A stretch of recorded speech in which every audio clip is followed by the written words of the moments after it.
Choke, no joke, chicky choke, no joke. Choke, no joke, chicky choke, no joke. I know this industry chick with a blog. When I have exclusive, I hit her off. Then she did some ish to piss me off. It was crap, ish, so I better shit off. It got to you, boo. Don't forget the light that I shined on you. Joke, no joke is Friday. The work week is through. Y'all know how we do. Copyright disclaimer under Section 107 of the Copyright Act 1976. Allowance is made for fair use for purposes such as criticism, comment, news reporting, teaching, scholarship, and research. Fair use is use permitted by a copyright statute that might otherwise be infringing.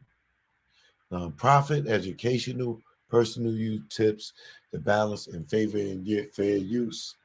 And there are quite few things that I will be using in this show under the Copyright Act of 1976, which is the Fair Use Act. So shout out Marcus Kelly first up in the building, Pretty Gangster second up in the building, Michelle Frizzy up in the building. Y'all know what it is. You know what it is. The truth be told, all day, every day, even on the holiday, even almost on the day before the last day of the month day. All right. Joke, no joke. Rest in peace, Coolio. This going out to you. I'm going to throw it back for you, all right? Little flashback with the current events, all right? Joke, no joke. We here now.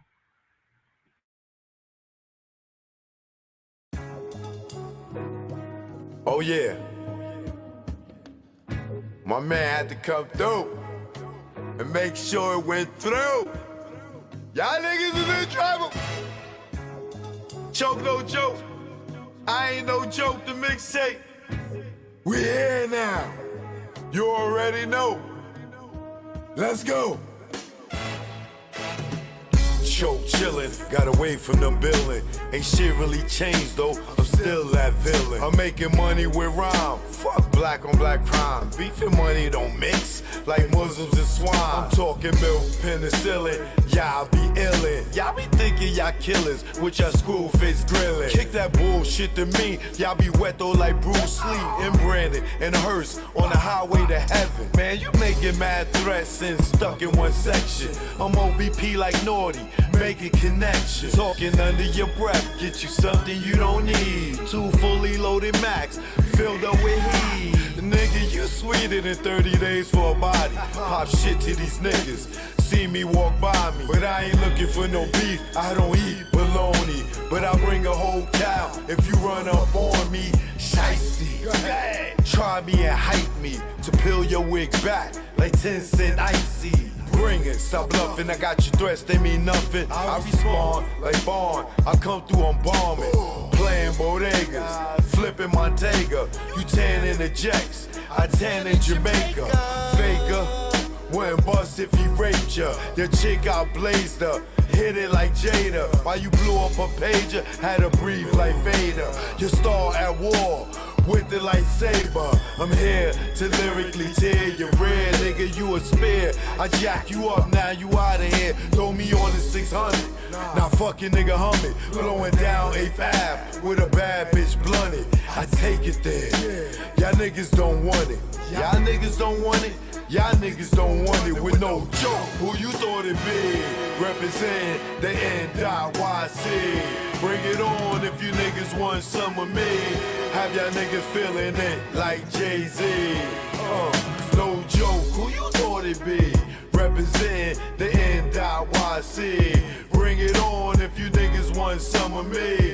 Bronze King like the LORDFINESSC. And that bullshit y'all do, y'all niggas don't stress me.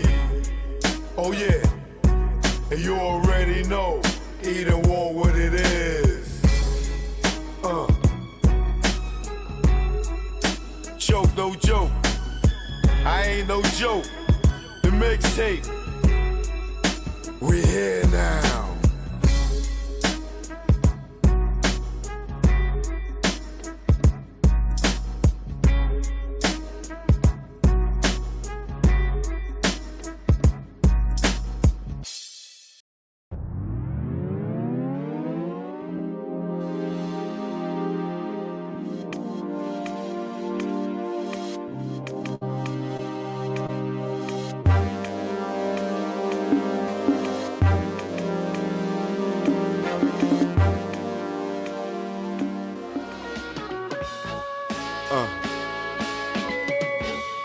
This go out to all the PJs around the world.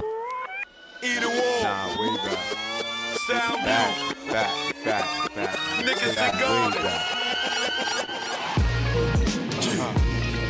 Yeah, let's go. Choke, no joke. It's all the projects in the world. You ever been to a project barbecue? Yes, I have. Played the half. Extra hours for more cash. To go half on the coke and yak. Get to the block cause it get packed. Little babies, adults or crack. We feed them too, we don't pump like that. Plus it's like us, giving back. And they sales is the reason why we got so many packs of chicken. The hood not missing. Muslim said don't put pork on chicken. They got on Al about that, they thought he didn't listen. He wasn't been touched from them government missions. But they forget that when they bite that chicken, this is when the players get knocked, cause it's hot out. The sexy show out, glowing with the back glass on the mouth. She see you with the next chick, then she them out. Hustlers them out, just for nothing. Bustin' for attention, just dumbin'. Cause we know y'all ain't bustin' nothing. You ever been to a project barbecue? Kids, sprinklers, deep thinkers, playing chess, our heads on your left, blowing gas. My Puerto Ricans playing handball, Miguel and Heck on the court. Niggas wanna be like Mike. Life's a box of chocolates, you're riding a pipe, playing the bench. Kids on the fence, watch your po-po, chase Prince. Don't dismiss your brethren for dumb shit. Keep it gangster, them shit where you live. 12-1 right up in your crib. You never been nowhere, where else could you live? That's gangsta boo coming through, throwing it up, fucking his muffler up, scraping the concrete with Willie's so sweet. He got escorted by the chief of police from 233rd Laconia to Gun Hill Road. Got knocked, didn't tell like Joe.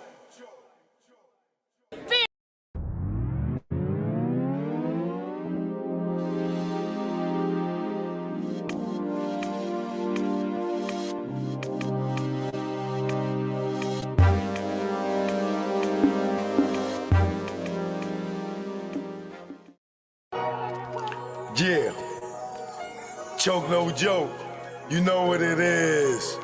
Learn from mistakes out right now on all platforms. This one right here is for the mixtape. Let's go. Yo, Nas, I ain't do this for clout. I'm just a real nigga trying to figure you out. How you don't put blood in this Judas mouth. Talking Japanese wine like you fanning out. Blushing at this bitch that disrespects your kid and her earth. Carmen, I know that it hurt. You said Pac left us with rappers that wink at other rappers in the studio, which made me think, yo, what he got on you? And homie in pink, cause at Webster Hall, he didn't stream one link. Yo, y'all glutton for punishment. I'm sick and I'm done with it. If it was part of your plan, Nas, hard my word on it, I'm just your fan. With little celebrity, some say it's just the hate in me. Nah, I'm cut from a cloth. You don't brush it off. Well, the penthouse of law gotta have a ceiling. Only forgive hoes with sexual healing. And that thought right now is not appealing. With these chicks, with the dicks like Little Nas. X, I'm not a fan. You damaged your brand. Yo, Nas, don't ever do that shit again. I'm signing off. Esco stand, yeah. Choke no joke, you know what it is. You know what it is. Oh yeah, and you nigga, I ain't sorry for shit. I ain't with your boys' games, nigga, I'm with the shits. I'm nothing like Nas, I'm with the shits. I'm more like Jungle, wanting to bust your shit. But bro got me on chill. He said I'm illmatic, with the static, with the ratchets. Let's go to Brooklyn, cause he gotta have it. School days, would've called you faggot and smoked you like a Spike Lee joint. Yo, the greatest of all timers, got hit with all timers. You buster, nigga, your mic with the shiner. Knockout, yeah, one-liners, give you a reason to be a one-eyer without reasonable doubt. You been a liar, you headache Kane, Jazzo inspired, Rape Dame and Chris, they ran a lion through the rock and the fire. Damn, you cold, built the nation, the prop back home. How you the king of LA when Cube is home? How you bang in LA after Nip is gone? Mr. Smith, yeah, I'm nice with the gift, too. The double entendres got those too. Your wisdom, knowledge, that I'm king too. I'm sorry I met the other side of you. That's the gift and the curse. I'm Christ from birth. From the hearse to the dirt. Fake niggas claim hurt. So I stay on my bullshit like I'm dirt. And never shy. Let my feelings fly. Let's go. Cause we all die. Like y'all been. Nigga, I'm here.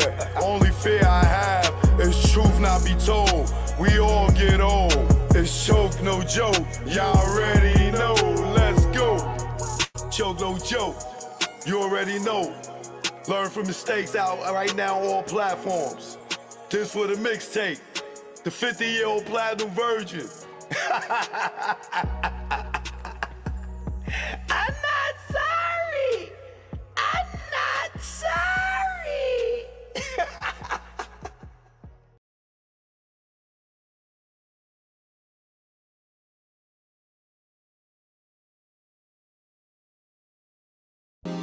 Choke, no joke, no joke. You know what it is.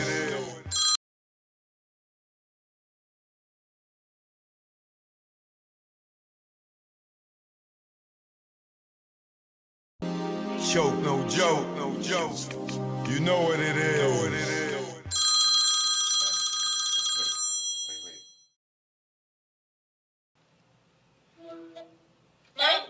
Hey, son. Hi, when are you coming home? Mommy's not coming home. Why? Goodbye. Where are you? Where are you? Mommy's not coming home. Why? Tell Daddy I'm not coming home. Why? Goodbye. Bye. What am I supposed to do? Tell this 10-year-old boy I'm getting some new dick or something? Check. Yeah. Choke, no joke. Know what it is. This go out to the desperate housewives in New York, Atlanta, Texas, California, Miami, Mississippi. I never thought in my life, not me, I fall for another man's wife. Oh God, I know that it sound trite. I'm caught up with a desperate housewife. Yeah. I never thought in my life, not me, I fall for another man's wife. Oh God, I know that it sound trite. I'm caught up with a desperate housewife. It was quick how it happened. We was just chatting, had a lot in common. I kept a laugh in the department in which a man was lacking. He was the king of the ship. Somehow I became captain. My swag on platinum, all my goldie just smacking. Then phone sex had happened. Things went left. I common interest in sex, something like Little Kim and Hugh F. We knew if we met, it would be electric. Then the day came and we met. It was beyond my dream, a dream so sweet it made me scream. It was like a dream, knew why he made a queen. I wanted to find Marty McFly and use that time machine. Run up in the church, create a scene. Object to that wedding and give her my ring like I never thought in my life, not me, I fall for another man's wife. Oh God, I know that it sound trite. I'm caught a desperate housewife. I never thought in my life, not me, I fall for another man's wife. Oh God, I know that it sound trite. I'm caught up with a desperate housewife. I fell harder than a mother, my number one lover. Yo, under them covers was like no other. Had everything in common. I used to love her until he bugged her. Bitch motherfucker, device in the whip, had to call it quits. Hit us like a brick, we both sick. Now she got dilemma, like Kelly the kids. I'm calm, wish I never met the chick. Missing her seafood and our trips. Sex in the soul house, we did that shit. Sexing on the tent, we risked that shit. We both freaky as fuck, I miss my chick. Well, never mind, dare to take him off of mine. Kindred spirits, just the wrong time. Get divorced, you can hear my line. Until I repent, it's next lifetime. Like, I never thought in my life, not me, I fall for another man's wife. Oh God, I know that it sound trite. I'm caught up with a desperate housewife. I never thought in my life, not me, I fall for another man's wife. Oh God, I know that it sound trite. I'm caught up with a desperate housewife. Joke, no joke, you already know. It's that south side of Eden Wall flow. We out of here.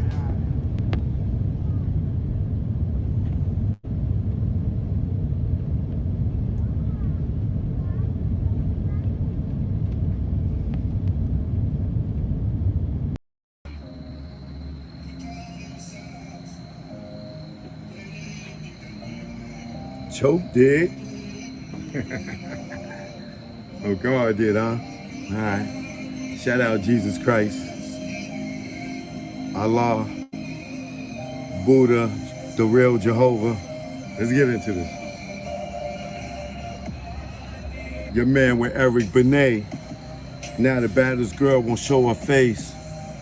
You know you're disgraced when your wife don't show up to the Rock and Roll Hall of Fame. You ain't even say her name. Lame, you better say Dame. In the streets, they call you Roadblock. Nigga, you Shaq. Nigga, your block rocks. Like when young Chris bout to pop. Like MJ moonwalking like Spock. You abuse your power facts. Nigga, you killed the thought that's black. Tariq, you kill the weeds, not the seeds that grow the trees. And as long as you breathe, Dame should have a milli. Fuck you mean bleep. Nigga, don't get me started. You know I'm retarded and lion-hearted. You flipped on your peeps for them people in them white sheets. And you know that's facts. And that's not cap. Oh, let's not talk about cap. Let's not talk about cap. You said we passed kneeling. Nigga, they still killing. But you ain't no hood or no huddle. Nigga, stay in your bubble. I show y'all rocket nigga. Choke Barney Rubble. This nigga, man. All the mumble.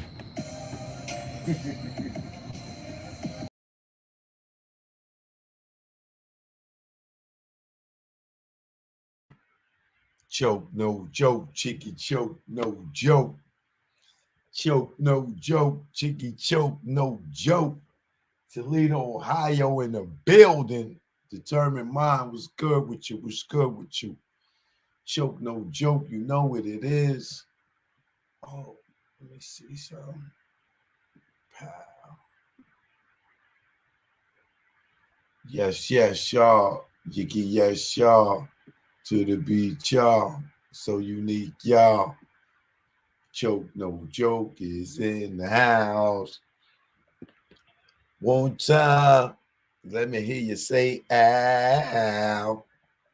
Say ow. You know, at least one person said ow, right?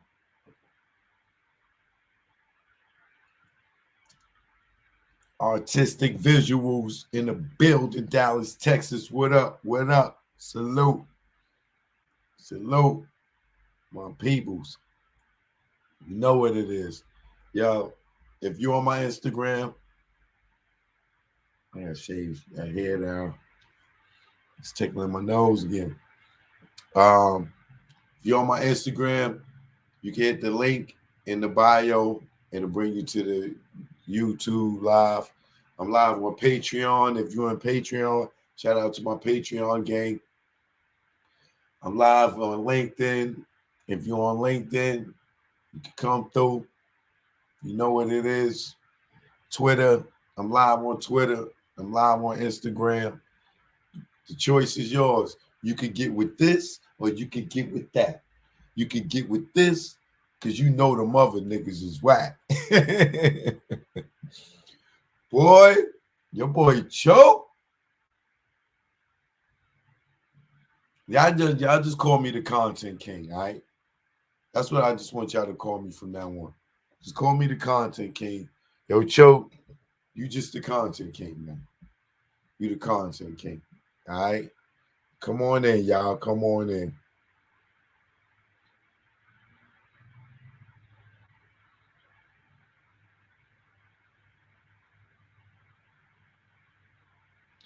I see y'all. We here now. You know what it is. Come on in, y'all. We're going to have a good one tonight. I'm not going to rush. I'm going to take my time. I got a lot to catch up on. So y'all can call y'all people. Show going to be on tonight, all night. We going to about 11 tonight. It's way too much stuff. I don't pull. So, yo, man. 2 projects for next year. I Am Choke No Joke Part 2. You know, if you seen I Am Choke No Joke, then you already know. If you never seen I Am Choke No Joke, hit me up. You could copy your copy, you know. Also on my website, chokenojokeproductions.com. Or you could DM me or you could hit me up on my website, chokenojokeproductions.com. Shout out to my moderator, his squad in the building.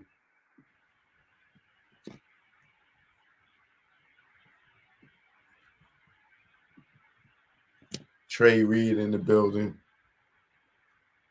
Who else we got in the building? Moni Hare is in the building.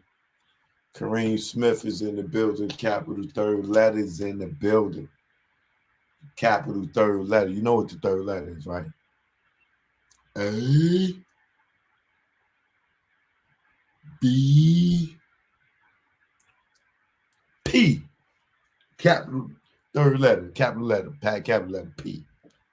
Capital letter C. All right. Capital letter C in the building. Iris in the building. Impresario is in the building. Heaven's in the building.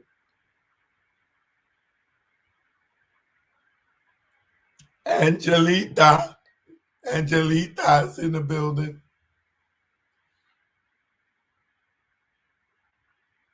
That's how Angelita's, I hope Angelita is a female.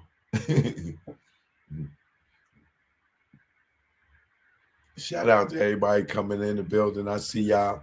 We live, YouTube, Patreon, Twitter, LinkedIn. You know what it is. AC in the building, Dre in the building.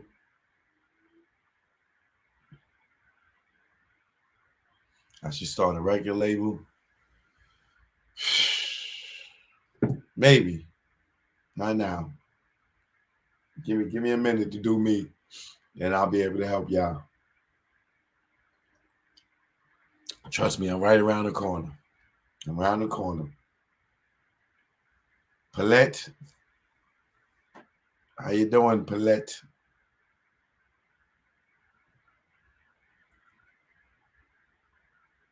So we got so much to cover.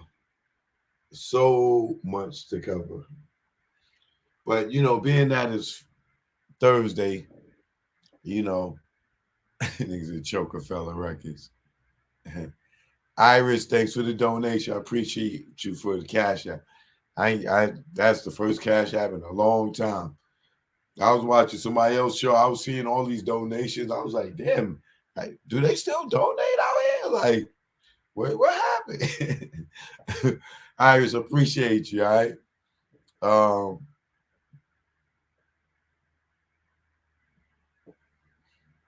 I hear you, capital third letter. Yeah, like, man, I got like, man, let me tell y'all, like, I Am Choke No Joke Part 2. Like, all these other dudes that be on YouTube, they be acting like they was in the industry. It's a lot of them that's frauds that was not around nobody, nowhere, nothing. They just did a lot of research and shit. And then they come up here telling stories that they read in magazines or blogs or whatever it may be. Man, I just sent my cousin some footage of him when he was doing choreography with Deborah Cox. He's like, yo, where you get this from? Where you find this? It was like, ha, just digging in the crates, buddy. Just digging in the crates, you know. So, like, I Am Choke No Joke Part 2. Like, the first one, I just really like gave my life and showed a little bit of the industry and really told the story of Rockefeller. This one here is gonna be like, I'm gonna show y'all, man. All these people know who I am, man. Or they got bad memories. And or I'm gonna have to give them a reminder. Reminder. You know what I'm saying? Because when I look back, there's so many people I put on TV, man. There's so many people I put on TV. Or I met, or I hung with, or I worked with, or documented and gave them exposure. Man, y'all have no clue what my time capsule looks like.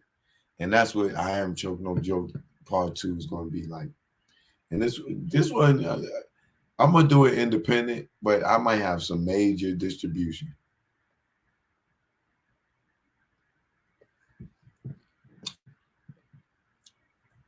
Bro, we know I was there. You documented the entire golden era. Tell them, baby. You already know. That's the big homie Quan. All right? You already know. Big homie Quan, 444. Let me show y'all. Let me see. Let me give y'all just a little taste. Just a little taste. You know, tonight what I'm gonna do this is we're gonna throw it back a little bit. I'm gonna give y'all a little bit of taste of some of my work, right? And then we'll get into some current events. And then I'll jump back into something else. And then I'll come back, right? But I want y'all to know, just so y'all can just tell these other people, y'all can't F with Choke. Choke ain't just a hip hop guy, a fashion guy, a hip hop, R&B, rock and roll, comedy, political stuff. Like, I've covered it all. Man, listen. No, I didn't speak on Coolio yet. We're gonna get on Coolio. Trust me, I got a nice long list of current events that we got to catch up on tonight. All right. So, y'all just come on in. Come on in. Like I said, I'm live on Twitter, Instagram, LinkedIn, Patreon, Instagram, YouTube, wherever you watching that. I appreciate your support. All right. Am I going to talk about WAC 100? Yeah, let me add that to the list. I see he got his ass up in the air. I don't know what the hell that's about. But let's add that to the list.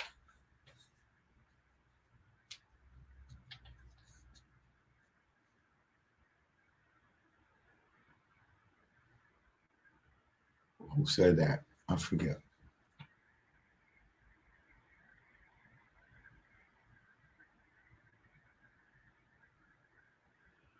Oh yeah, P&B Killers. Do I got that on my list? Yes, I will be covering that too. That is on the list. Is there anything else y'all need me to cover? Because I got a lot on the list. Trust and believe. I got a lot. All right. But being that it's Throwback Thursday, Tory Lanez on the Breakfast Club. I can address Tory Lanez on the Breakfast Club right now. Boring. Snooze fest. Tory Lanez's interview on the Breakfast Club was very boring to me. For one, Charlemagne wasn't there to get on his nerves, and he probably didn't go on purpose because he probably said, y'all can't ask me nothing about Megan, and y'all can't ask me nothing about August. So, or they probably got a beef already, or Tory said, yo, I'm not coming up there if Charlemagne's up there, or whatever. But for some reason, it was intentional that I'm sure, allegedly, that possibly he wasn't there. So I watched it maybe 20 minutes into the interview. He trying to tell him, yo, I'm not trying to talk about it. Envy still shooting questions at him. I'm like, he told you he can't talk about it. Like, why are you talking around it, trying to get him to say something? Like, it was a waste of time, man. So, Tory Lanez interview on the Breakfast Club. If you're having trouble sleeping tonight, turn on that. It's better than spa music. You will go to sleep very nighty. Night. Tory, okay, Tory. Yeah, so like I said, it is a snooze fest, you know. Academics, I think we talked about academics already. Didn't we talk about academics? I think I talked about academics. I add them to the list, man. I talked about, I just want to talk about them. Whackademics. That's what we're going to call them. Whackademics. Because that was very whack.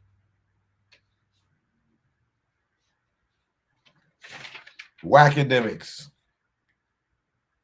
Coming up next on Truth Be Told, all day, every day, even on a whack day.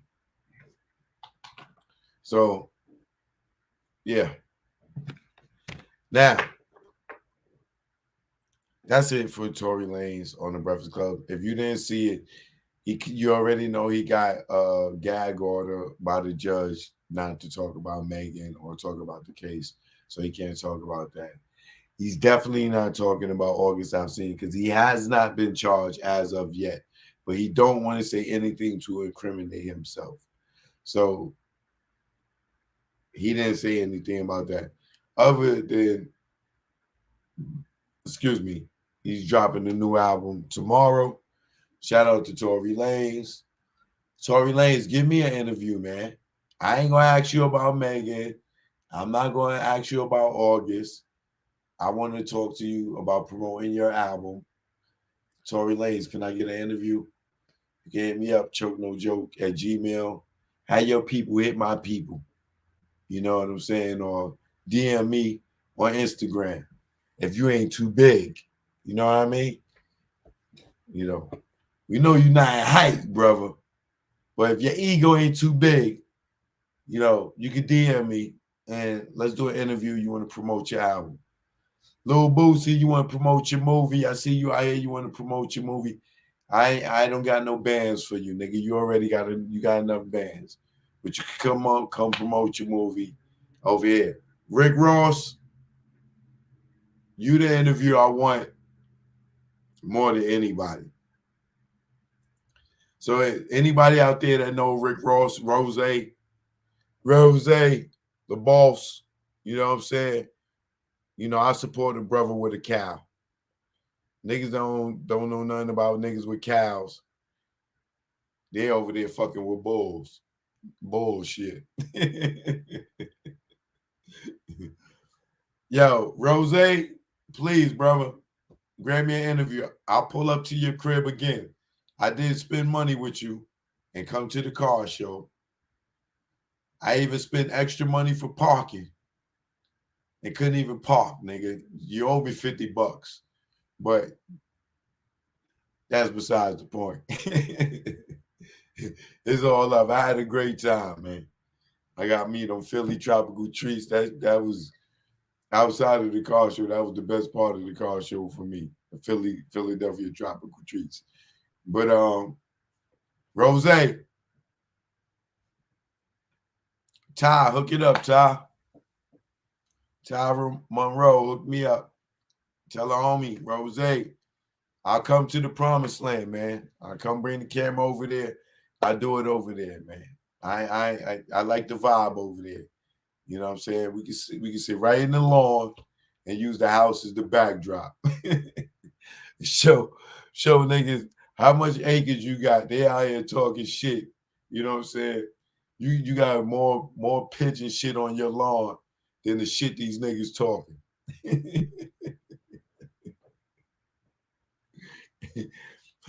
Nigga, I would not want to motherfucker. Let me not curse. I would not want to have to mow his lawn. If he had to mow his lawn on a day in July, that nigga will be blacker than Michael Blackston. By the time he finished, you could be able to scrape the burnt off him with a butter knife. He would be so black by the time. That's how big his lawn is.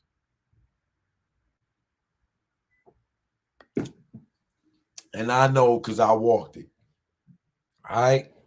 I spent money with the Rose guy, right? You know,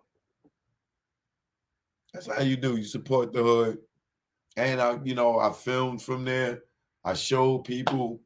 It's called brand marketing. It's called promotion. It's called video marketing and promotion. He got that from me for free. You know what I'm saying? All my followers, subscribers got to see what it's like to be at Rose. So maybe and that day I wasn't going to ask her for no interview because there was way too much going on. But Rose, if you ain't too big, and I ain't talking about in weight, you know what I'm saying? And no pun intended. But hit a brother in the DM, man. Let me come over to the promised land and sit down and do a real interview on some real nigga-ish. Not these corny ass interviews you've been doing all these things. Let me, I'm going to ask the real questions, Rose. Please, brother. You know what I mean? You don't seem Hollywood to me. I know niggas over here clowning you for having the cows. They don't understand how much of a tax write-off it is for the boss. Okay? Boss. So, you could promote your liquor. You know what I'm saying? I pop a bottle of Bel Air. Go look at my video. Come on, Rose. My nigga. You know what I mean? Come on. You the best A&R rapper. People don't even know. You the best A&R rapper. You pick the best beats. I use some of your beats for songs I do over. Come on, Rose. Give me that sit down, bro. I know they ain't gonna want it. I know they ain't gonna want it. We know who they are, But if you're not going against any grains, grant me that interview. Like I said, brother, I'll pull up at the crib. I already know where it's at. I was there. I supported you, brother. And I supported the people that you brought there. I bought food. I bought drinks. I bought snacks, ices. You know what I mean? Rose, holla at me, man. Those are the people I want to interview right now. Rick Ross.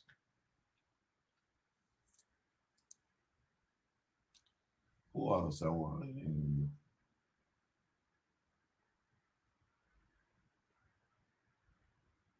I would like to interview the Griselda dudes.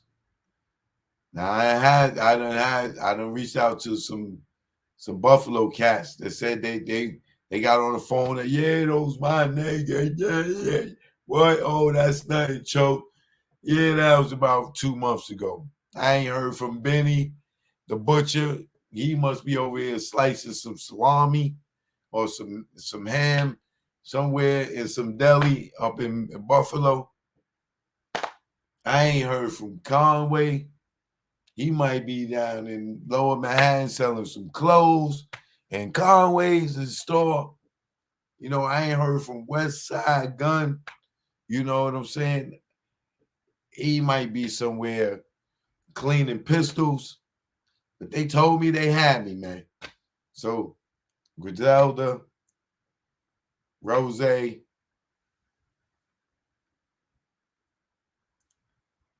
Boosie.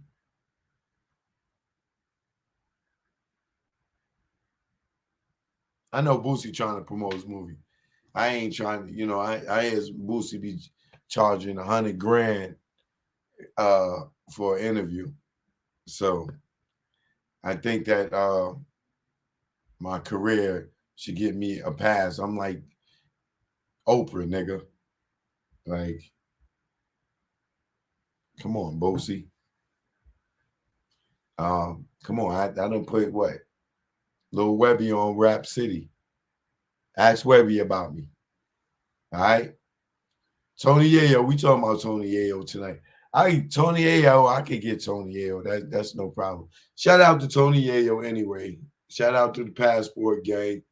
Shout out to 50. You know what I'm saying? 50 he gonna dress shot when he get back on this U.S. soil. I ain't got no smoke for nobody in that situation. It's over. 50 can speak for itself. I said what I said. I ain't got no more to say. But let's throw it back for a second. Let me see, where should I start?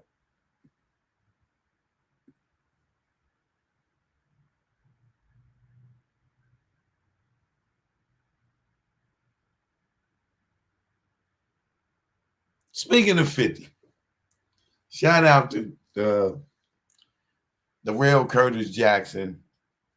Right now, more recently, y'all heard somebody, who was that just brought up Tony Ayo? Somebody just brought up Tony Ayo. But anyway,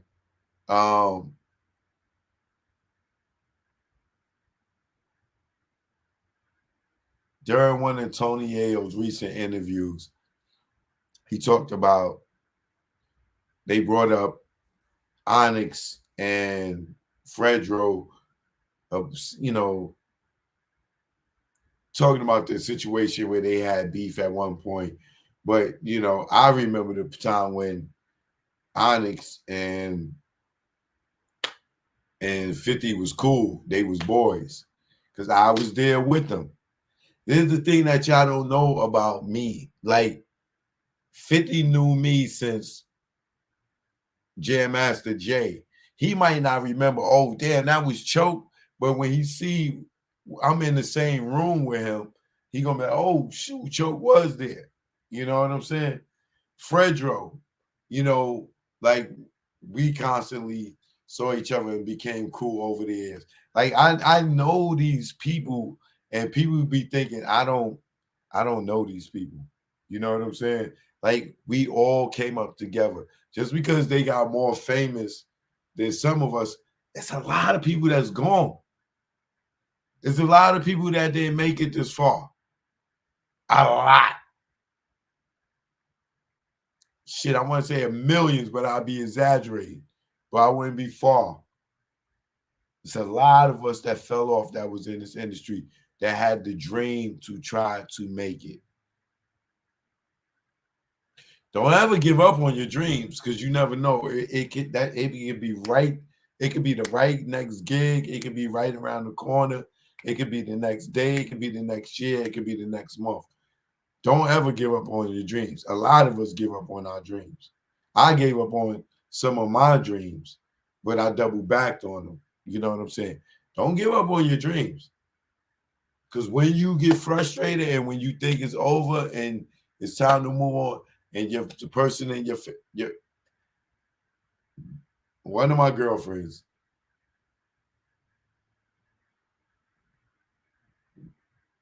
actually one of my baby's mothers, will always tell me, man, forget that. You need to go get a job. You need to go get a job. There ain't no consistency, money in that. That what you trying to do. You need to go get a job. And then soon as I blew up and got to Rockefeller, straight to the goddamn child support court, right? So a person don't have they may not believe in you, but when you make it, they act like they believed in you the whole goddamn time. You know what I'm saying? I done had people tell me to quit and get a regular job. I need to get a regular job. Me hustling in the industry, nothing was gonna come of it. Wrong. I was in Africa, Nelson Mandela's 85th birthday party. Have you ever did something like that? I ain't gonna make it. Get a regular job? No. You ever hang out with a Spice Girl, flying all around the world with her? Go in her house and she giving you crystal and people cooking for you? No. I wouldn't have got that getting a regular job. I believed in myself. And what nobody say, and to this day, I still believe in my goddamn self. Right? So now, like some of the stuff that I'm gonna take you through, like I'm getting ready to show y'all 50's first music video. Technically, it wasn't his, but he was featured on it, which was Onyx video React, with him featured on it. But look what 50 did. When I was sitting here filming 50 and Onyx, you think that I knew that 50 would sell 10 million records and he didn't even meet Dr. Dre and Eminem yet?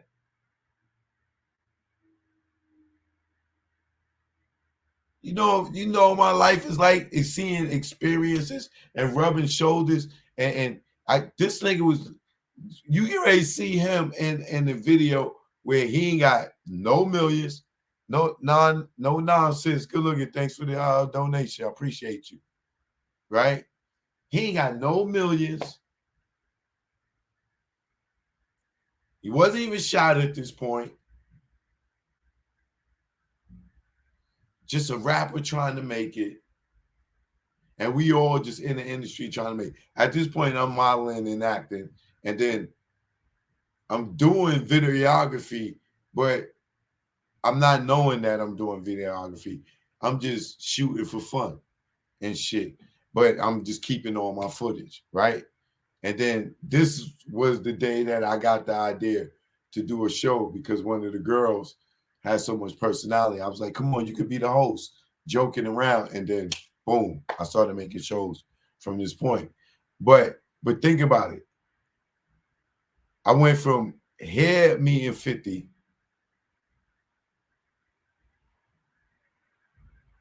and Onyx, you know, me doing one of my first music videos, you know, just being an extra in the video, right? I got to see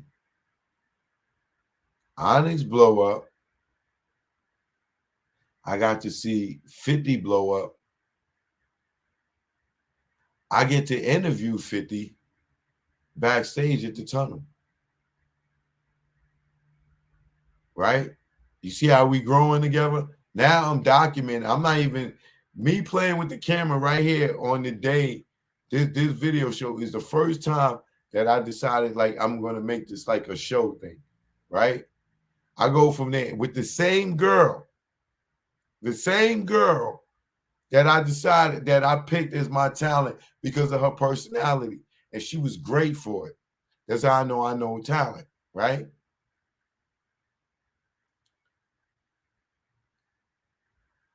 I get to end. I interview him backstage at the tunnel because he know me, recognize us. You know what I'm saying? Uh, he know the host because the host was, kicking it with one of his close friends. You know what I'm saying? So Nas is here backstage, upstairs in the room. Mobb Deep is over here. That's at the tunnel. Then I go on to produce Rap City, and then in the tunnel, 50's still at the How to Rob stage. He still ain't, it ain't even the Eminem stage yet, right? Then I go Rockefeller, and then this nigga is Jay-Z's competition. The same dude that is from the very beginning of me catching him at the first music video. We both in the same joint, and then we both growing, right? I'm at Rockefeller now. His music is elevating, and he's becoming a threat. But now I'm shooting him in the tunnel as I'm shooting Jay-Z in the tunnel, right? But at the same time, Jay's growing, and I'm shooting this nigga as he's growing, right? In the tunnel. Now, Jay got a label. I'm working for it. I done seen this nigga go from doing a chitlin circuit. Now I'm working at his label. 50 is this nigga's competition, and he just sold 10 million records. Now I leave Rockefeller and I go to BET. Now I'm producing Rap City. And these niggas is coming through, and they done sold millions of records, and we all started when these niggas ain't sold no records. And I'm producing the biggest running hip-hop show at the time, 25 years. And these dudes that I done came up in the clubs with, getting on camera and stuff, are now goddamn selling all these records. And now today, these dudes is goddamn moguls, right? But when you look at it and you go back, and for me, you go back, you look at it and go back. Key to this shit is never give up. If 50 would have stopped rapping, he wouldn't be doing where he's at right now. If Jay would have stopped rapping, listening to niggas saying that he was whack, they didn't like him. DJ Coolio, what up? Right? He wouldn't be where he at. So if I would have put down the camera, I wouldn't be where I'm at. You know what I'm saying? I wouldn't have went from a nigga shooting from behind the scenes just for fun with my camera at a video shoot to producing the Real Housewives of Atlanta.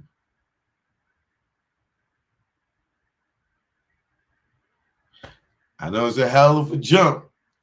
It's damn near almost 30 years, 25 years. But the moral of the story is, if you don't give up, things will happen. All right? Let me take y'all back a little bit.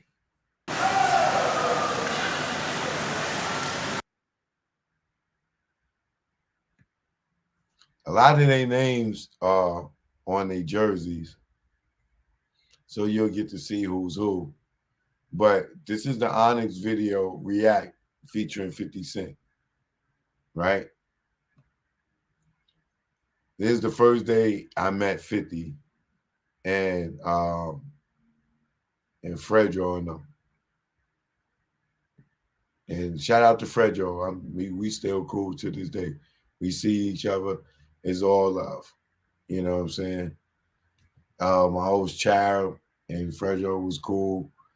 Whenever we was out, he always did the interviews. You know what I'm saying? So shout out to Sticky Those are my industry brothers.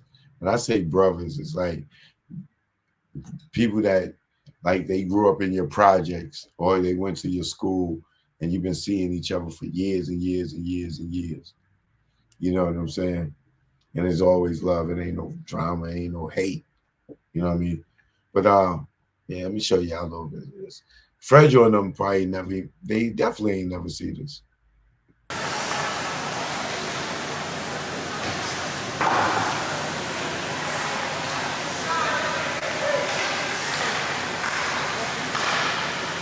They can't play. Scrub. No. Where they hitting the hockey puck to? That'd be the commentator. Here we have what's supposed to be Onyx, the hockey team. As you see, they can't. And as y'all can see, it ain't no cat that out there and I'm shooting this with my stuff. Because if if you follow me or you've been here and you're got good hearing, you can hear my voice hasn't changed much. All right. Keep the puck on the stick.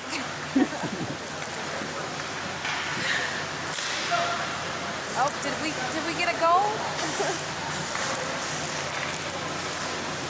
Yeah.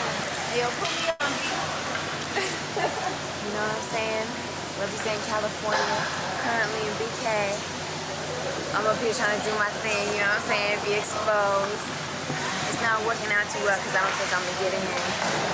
But back as soon as this is over, you know what I'm saying? I'm gonna give me some Onyx and see what happens from there. You know what I'm saying? I'm just playing. I'm not a groupie. I don't fuck with celebrities. Ooh, this is my girl. What's up? How you doing? We all representing girls. Putting Brooklyn on the map. No, Brooklyn. On the map. Brooklyn. Uptown. Brooklyn's finest. BK. Brooklyn's finest. Representing Queens, not Brooklyn. But Brooklyn's West Coast. Brooklyn too ghetto. Brooklyn is too ghetto. If you want grass, come to Queens. No. Tennessee, baby. Tennessee. Are you at Queens College or York? I hope it don't matter who wins. I hope it don't matter who wins. I know. But then you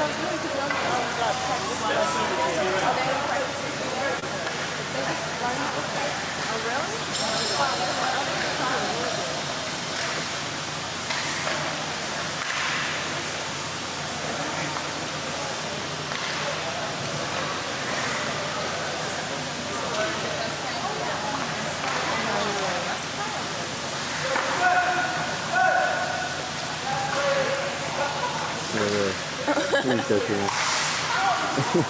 Why you ain't trying to put me in the picture?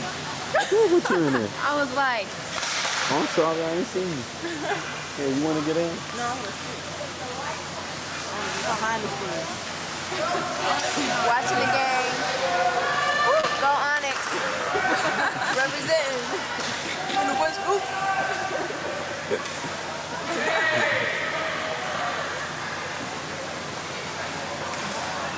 She looking at. Man, I was just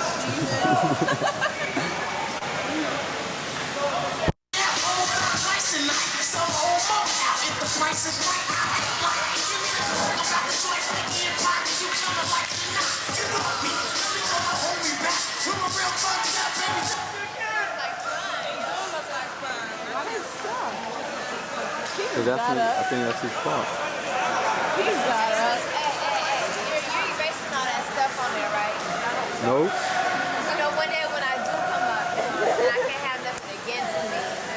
You lucky Keenan got canceled. Right? Because Keenan be pulling them out the Lucky Keenan got canceled. Keenan. From back in the day. Keenan, I know, but the show was canceled. Thank God. That's Nah, what I he's ain't on saying. it like that. This is just for me. Yeah, right. Alright. You don't know how to watch that shit. His boys, they be like, yo. Whatever. And you about to blow up too? If you ain't doing no dirt, you ain't got nothing to worry about, right? Tell him. Right. If you don't have no nothing dirt, to worry about. Her sweet, she's strawberry up here. You won't have nothing to worry about. You a chest. She know on the deep down, you know what I'm saying? You know You got something to hide. I got what? You got something to hide. Some eyes? Something to hide. We got eyes, she got something to hide. What time's that, Allison? I don't know. This is I ain't got nothing. What do you have to hide, girlfriend? I ain't got nothing to hide. She's lying. Look at her face. I ain't got nothing to hide. You know what I'm saying? Just represent the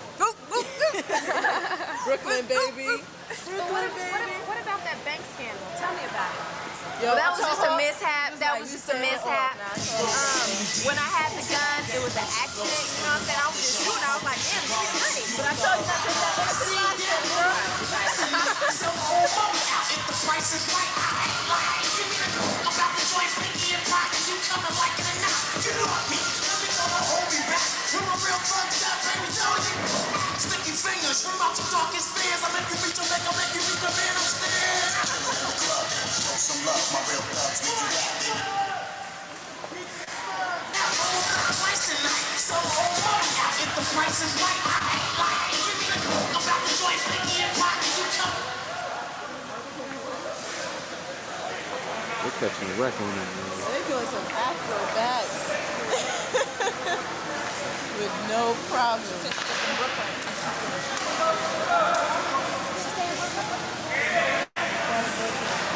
I don't know, go find out.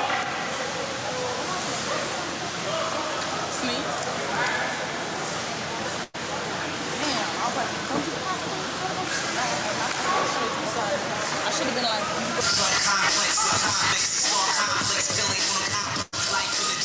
money got my whole chain, take a whole race to go on faded. From coast to coast, I keep the toast, my weekly roast. Then you deeply froze, have that coast to ghost. And you heartless, your heart pump bitch, regardless if you a thug or rap artist. See, about the joint, pinky and pocket, you coming like it or not. You know me, let me go and hold me back. You're a real fucked up, baby, don't you?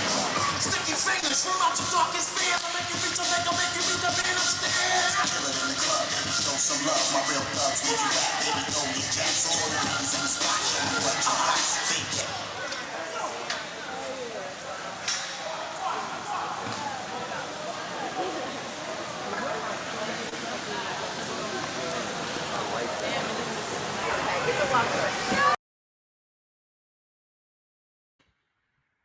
Yeah. So if they tell you I wasn't there, you could tell them they lying. Okay. That's what, just a little receipt for those who be thinking they interviewed people before me or they met people before me and I've been around the world and I can't find my baby. Philly in the building. Black Enterprise footage was lit. Black Entrepreneur, my bad. Thank you. I appreciate it. Where's what it is? No nonsense. What up?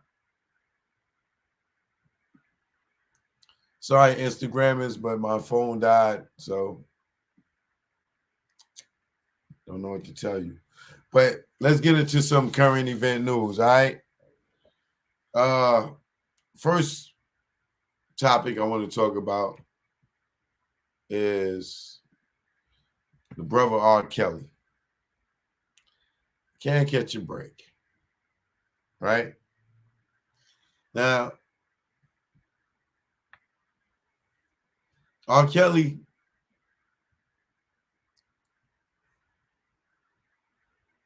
let me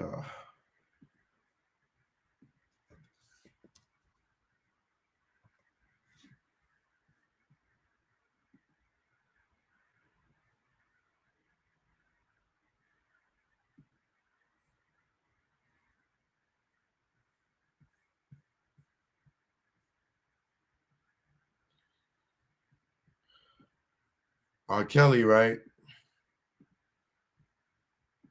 We know that, Jennifer Bonjean beat 7 of the 13 charges that he was dealing with in Chicago, right? But he was still found guilty on 6. The New York case with Azriel and who else was in the New York case?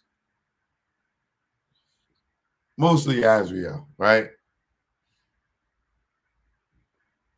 This is very wrong to me. Like, this is very wrong to me, this restitution, just for Azriel. I don't know about any of the other girls or whatever. But for Azriel, right? Let me read this first. R. Kelly ordered to pay restitution of $300,000 to his victim, right? Get a water.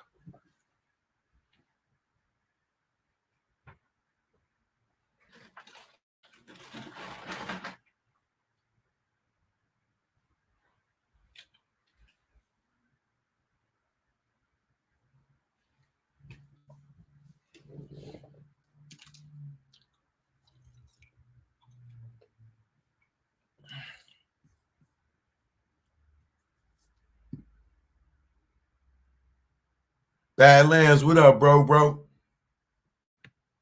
Right.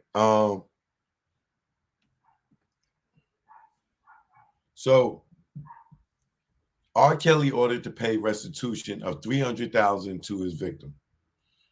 The amount is meant to cover the treatment of herpes and psychotherapy for the abuse inflicted by the singer.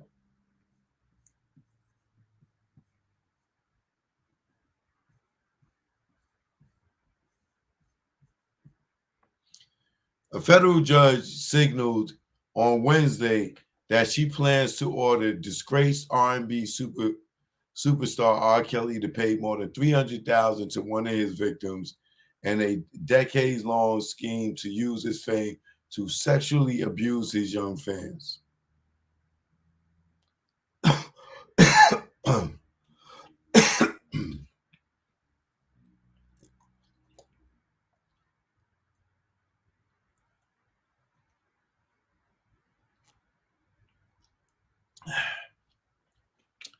A restitution ordered by U.S. District Judge Ann Donnelly that was still being finalized is meant to cover the cost of treatment for herpes and psychotherapy.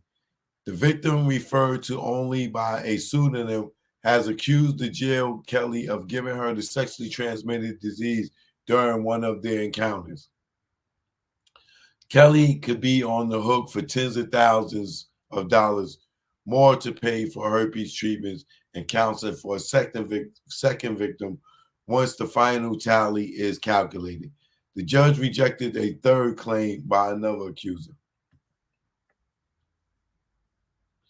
The Grammy-winning multi-platinum selling songwriter appeared at the hearing in federal court in Brooklyn via video from a lockup in Chicago, and only spoke to exchange greetings with the judge to turn down an offer to say more. None of the victims were in attendance.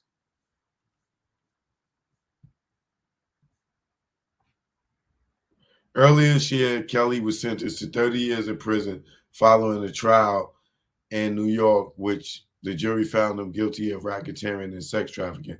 A second trial in Chicago ended on the 14th of September with his conviction on charges of producing child pornography and enticing girls for sex. The question now in the New York case becomes when and how Kelly will pay the restitution. Prosecutors claim he has access to as much as $5 million to go along with about 28,000 seized from his inmate commissary account that the defense attorney Jennifer Bonjean said was made up of small donations from fans. Bonjean told the judge that Kelly has no access to any other funds because judgments in civil cases brought against him. She also insisted that her client has also been clueless about his finances. He's not the best source of that information, she said. Kelly achieved superstar status for working with the 1990s. Oh, that's bullshit right there. What's the date on this?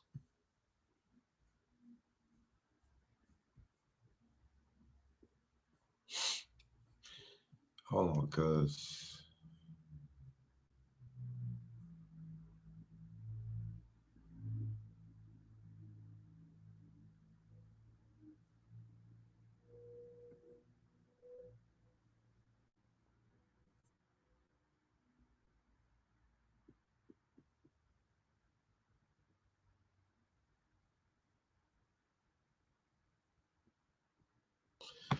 All right.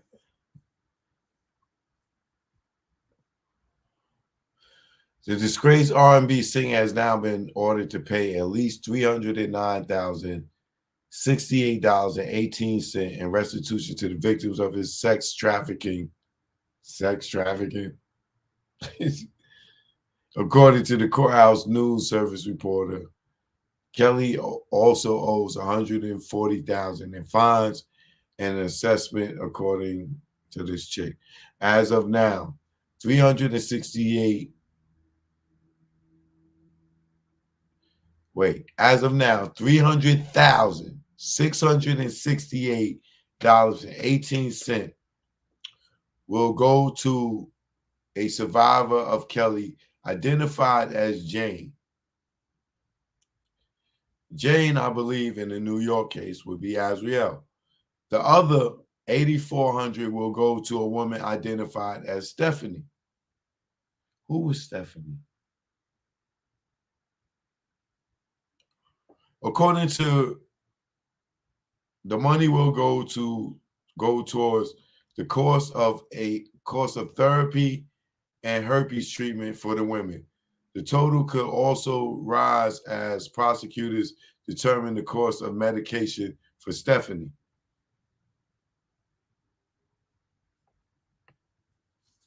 Now, this is. Let me put R. Kelly back up.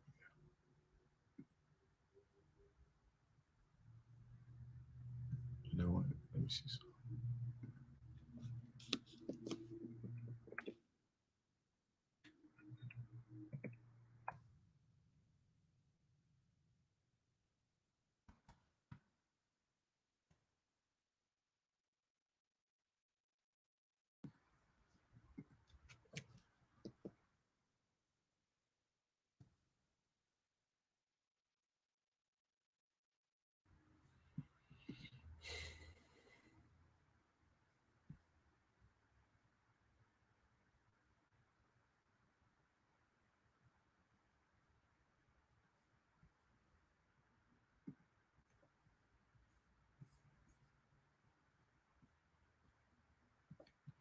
Let me put my copyright, because I'm going to use these pictures under fair use.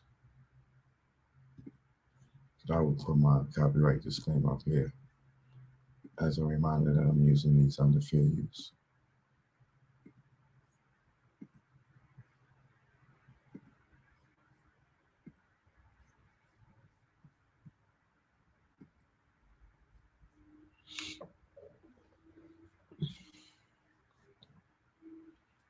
Now,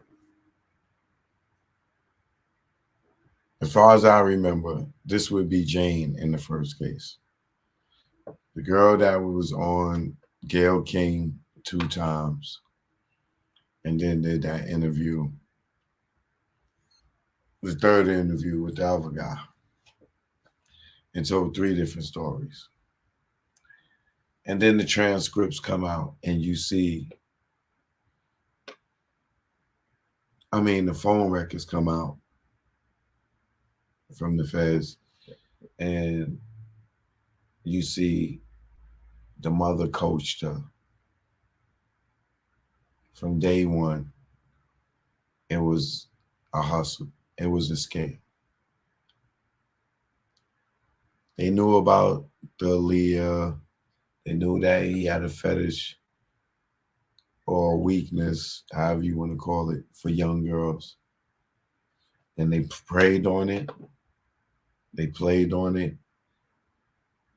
They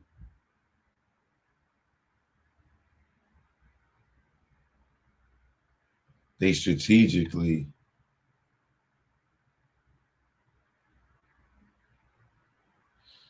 got their daughter in a situation with him.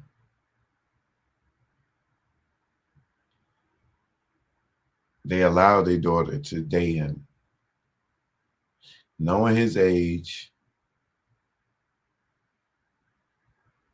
but they allowed it. Now, we all know 95% of that is R. Kelly's fault, because he should know better than, I ain't gonna say he should know better. Morally, it ain't right for him to be dating young women to some people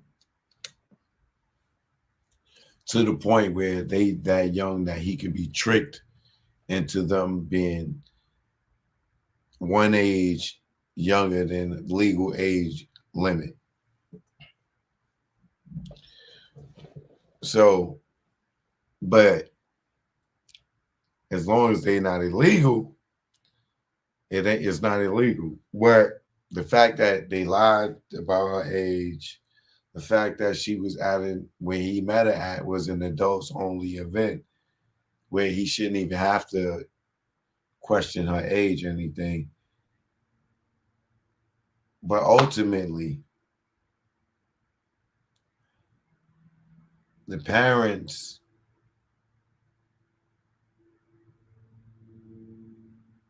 strategically linked her up with him on several occasions for her to whatever, do music. Well, not do music, because the mother said in the text messages, this nigga wanted to F. So she knew that he wanted to be intimate with Azriel. It was no secret that he wasn't interested in her in music. He wasn't trying to do no music. He gave her his number to pop off.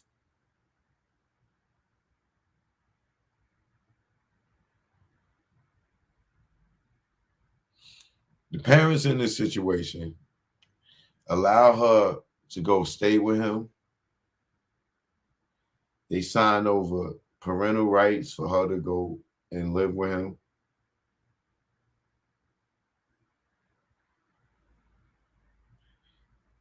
They got money from her living with him. She was kicking back her whatever sugar daddy money she was getting, whatever it was. You know what I'm saying? She was kicking back. They was getting money.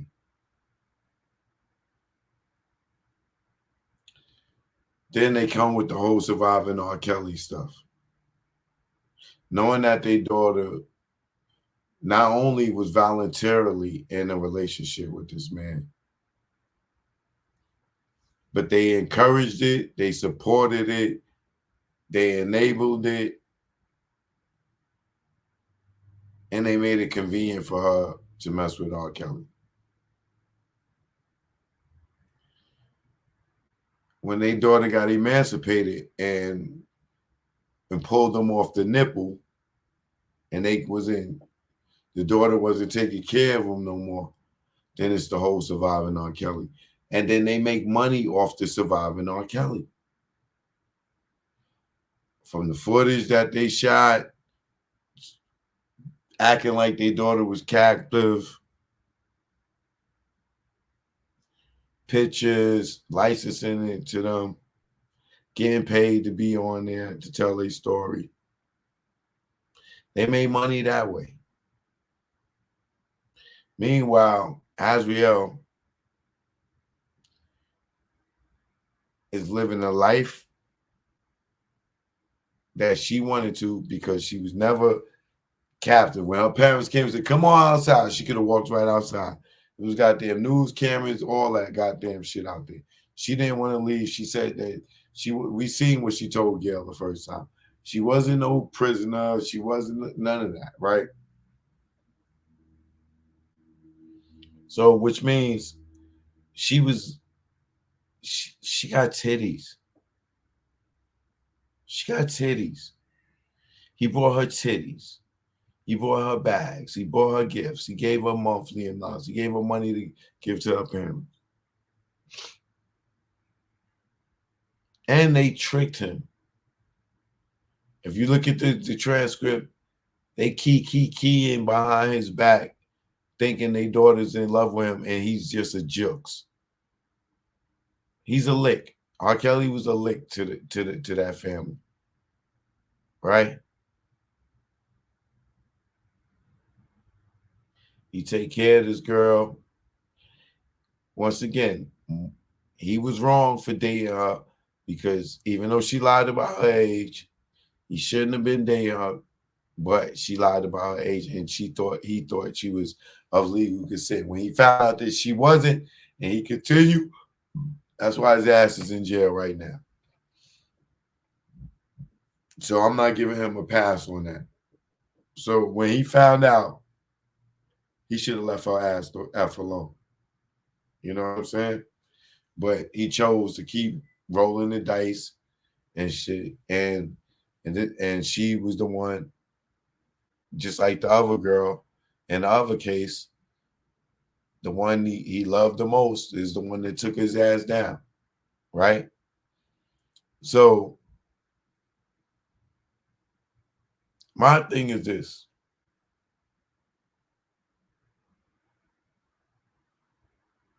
She got to live good with him. She got to get his coaching, working on music. I'm sure she learned a lot with that. She got a lot of gifts. She got her titties done. She got to give her mother, her parents money.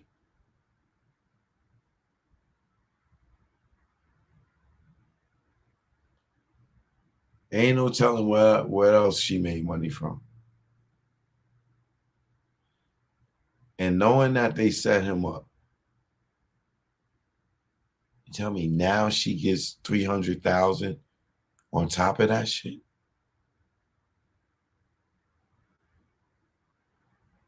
You telling me they giving her $309,000 and $309,068.18.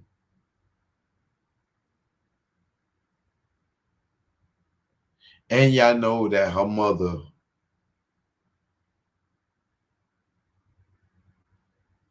and herself manipulated the whole relationship. And y'all gonna give her $300,000.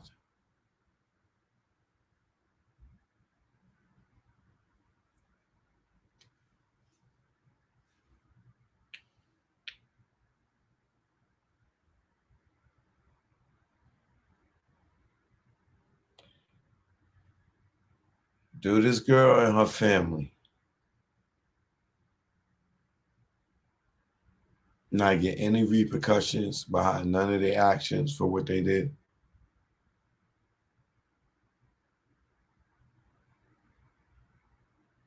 Like no repercussions?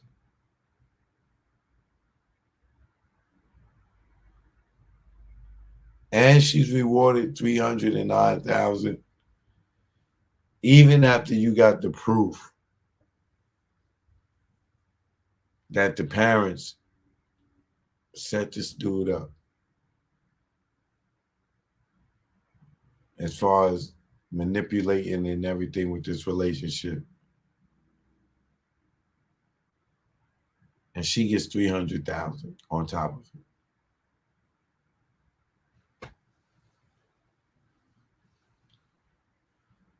R. Kelly was a super lick.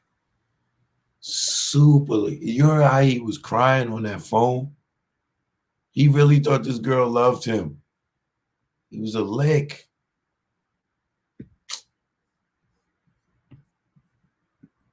And now they're giving her 300,000.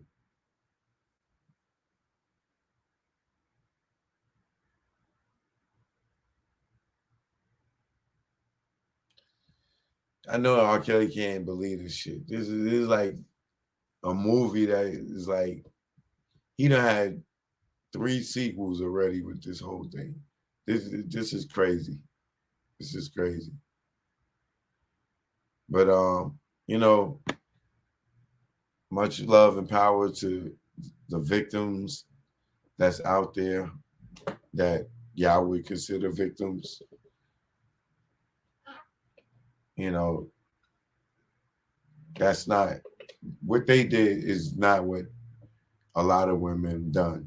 A lot of women may have been victimized, you know, but some of these gold diggers,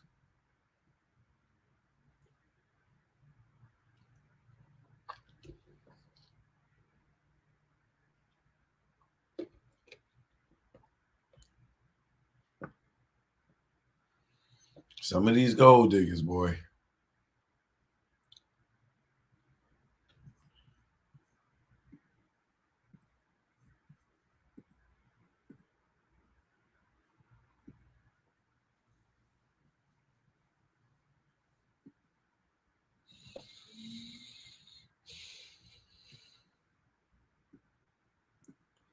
Let me take y'all back again, real quick. Now, a lot of these people out here, they be acting like they been in the industry, right?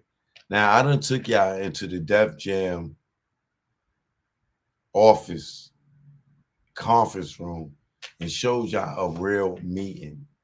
You know what I'm saying? I done took y'all into the Rockefeller office and show y'all real industry, real office, real how things were really going on in real life.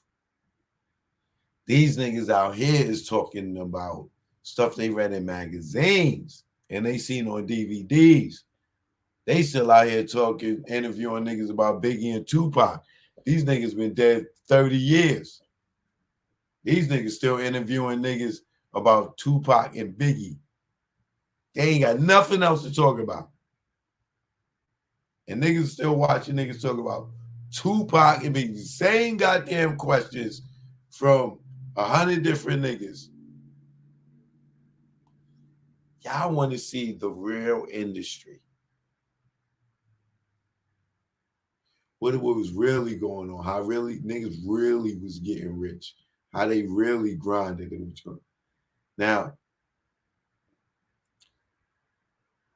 y'all with these MP3s, y'all don't understand what it's like to have records.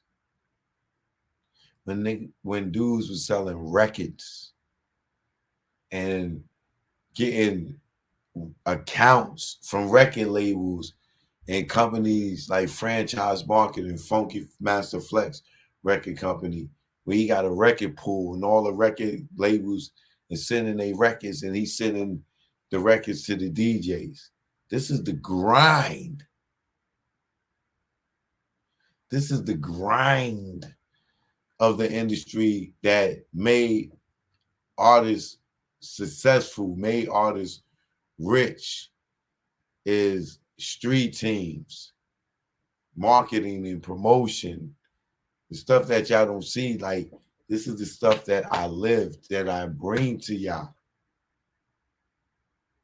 Actually, any of these dudes, yo, y'all got footage of Flex in his office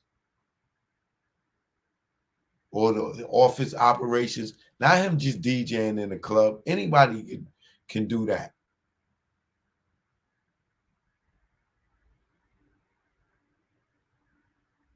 I'm talking about way back in the days.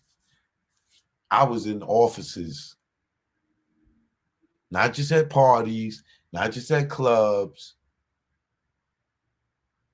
birthday parties, events. No, man, I was documenting the industry. I am a documentarian. I am a hip-hop documentarian. I am an entertainment industry documentarian. I'll show you how they was doing it. I'll show you how we did it, son. Let me take y'all to Flex office, show y'all what it would look like. All right? Choke no joke. Shout out to Phone Master Flex. Shout out to China Mama. Shout out to P Knots. Oh man. Jay Grant, Chris Landry, Frank Jugger, Tiki, Bobby J, rest in peace. Rest in peace, Frank Jugger. Who am I forgetting? Man, let me take y'all back in the day. Now y'all go on Flex Instagram and be like, yo, we seen your office, man. We was up in your office, Flex. Joe, no joke. Let's get to it. Personal Jay-Z today, and that right through game. You want me to say something? Bamboo in a sec. It's not gonna. That's what's gonna bring me up out of this seat right here. You're not serious, right? Mom, you have oatmeal? You serious? Yeah. You're talking about Richie Cunningham. Oh, that's a great taste.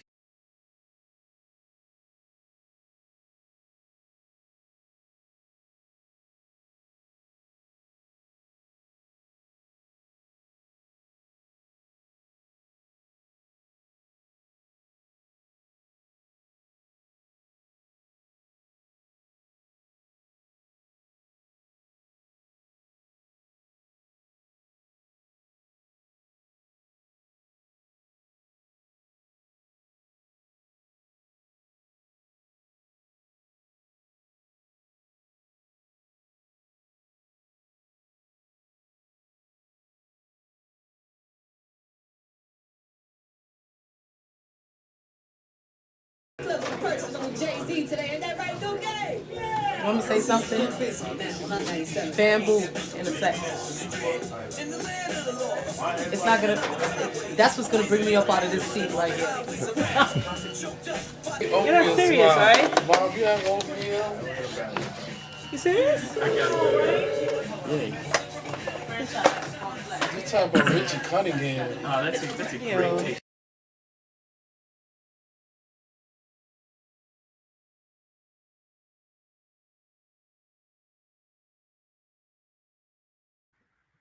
Got much more, but I'm gonna come back for that. If you was in New York and you've been in that office, you know many of your artists came through there. All right, many of your artists came through there. Now, I had a show too called LMC, Live Music Channel. You know, where I just go around hip hop, documenting hip hop, interviewing everybody. But how many of y'all remember the game girls? Y'all remember the game girls?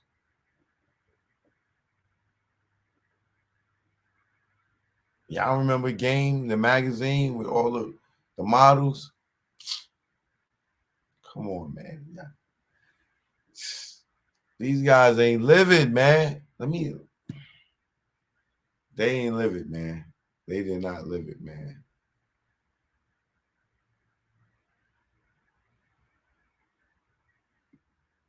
DJ Cypher Sounds, Frank Jugger, take it away, baby. Yeah, baby. On the 1 and 2, doing the do, my nigga Cypher Sounds. I'm on the mic, do what you like. Yeah.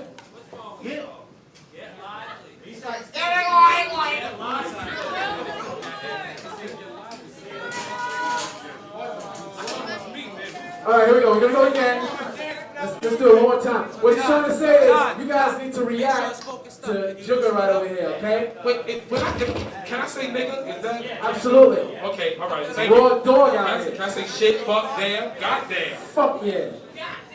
Yeah. So you guys need to react to what's going on behind you. You know what I'm saying? Don't worry so much about the camera. Woo! Listen up. We All right, gonna here do we it go. to you. You ready, girl? Yeah, ladies, smile. Look happy, y'all. Word up. They All gonna right. throw in an extra 200 for y'all. I know y'all smiling Hey, now. Word word up. up. Rolling. Word up. Turn the mic up. Turn the mic up. Slate. And Turn the mic up. can we have Lord Sears mic up a little? 1, 1, 1, 1, 1, 1, 2. And 3, 2, 1. Yeah, we here back again. RapNetwork.com. Chilling with the Game Girls. Is your host, Lord Sear. Look at the Game Girls, Lord. Look at the light board and all that holding it down. But yo, special guests in the house. Big Dog Pitbull's old DJ Cypher Sounds and Frank Jugger. Take it away, man. Yeah. On the 1 and 2, doing the 2. My nigga Cypher Sounds. I'm on the mic doing what you like, Frank Jugger. As we continue on with the flavor. Oh, come on now. Come on, ladies. Come on now.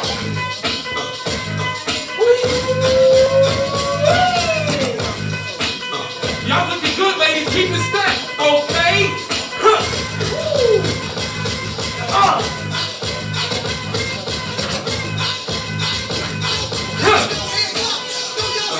Yeah. All my real life ladies, put your hands up, huh? We got all night to do it to you, people. Grab that break time phone. Fresh Prime Daily. Okay? Yeah. Woo. You go, girl. Just work it.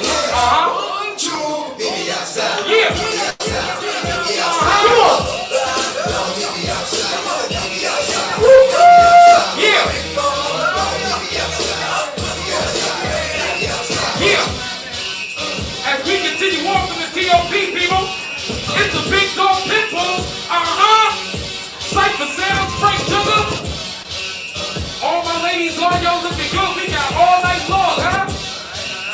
Big up to Chris Landry. Okay. Yeah. Post Malone in the house. DJ Adam. Big Chris, Long Island Friday. Where you at? Yeah. What? Y'all looking good. Y'all looking up in here. Up in here. Yeah. Yeah. Real deep on that dub shit. Top first spray the club on that dub shit. Top first suit snug. Come on, people. Told y'all real high. When I come, you get drowned. If you want, if you want me to whole crew be wild. You get back that ass up like Juvenile, huh? Yeah.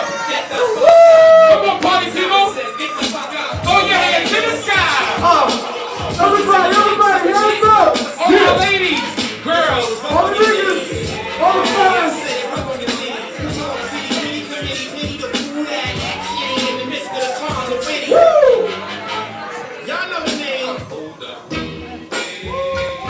Yeah, as we continue on, people. All my ladies, y'all looking damn good, okay? Uh-huh. Yeah. Woo! What you say, Say? Uh-huh. Yeah.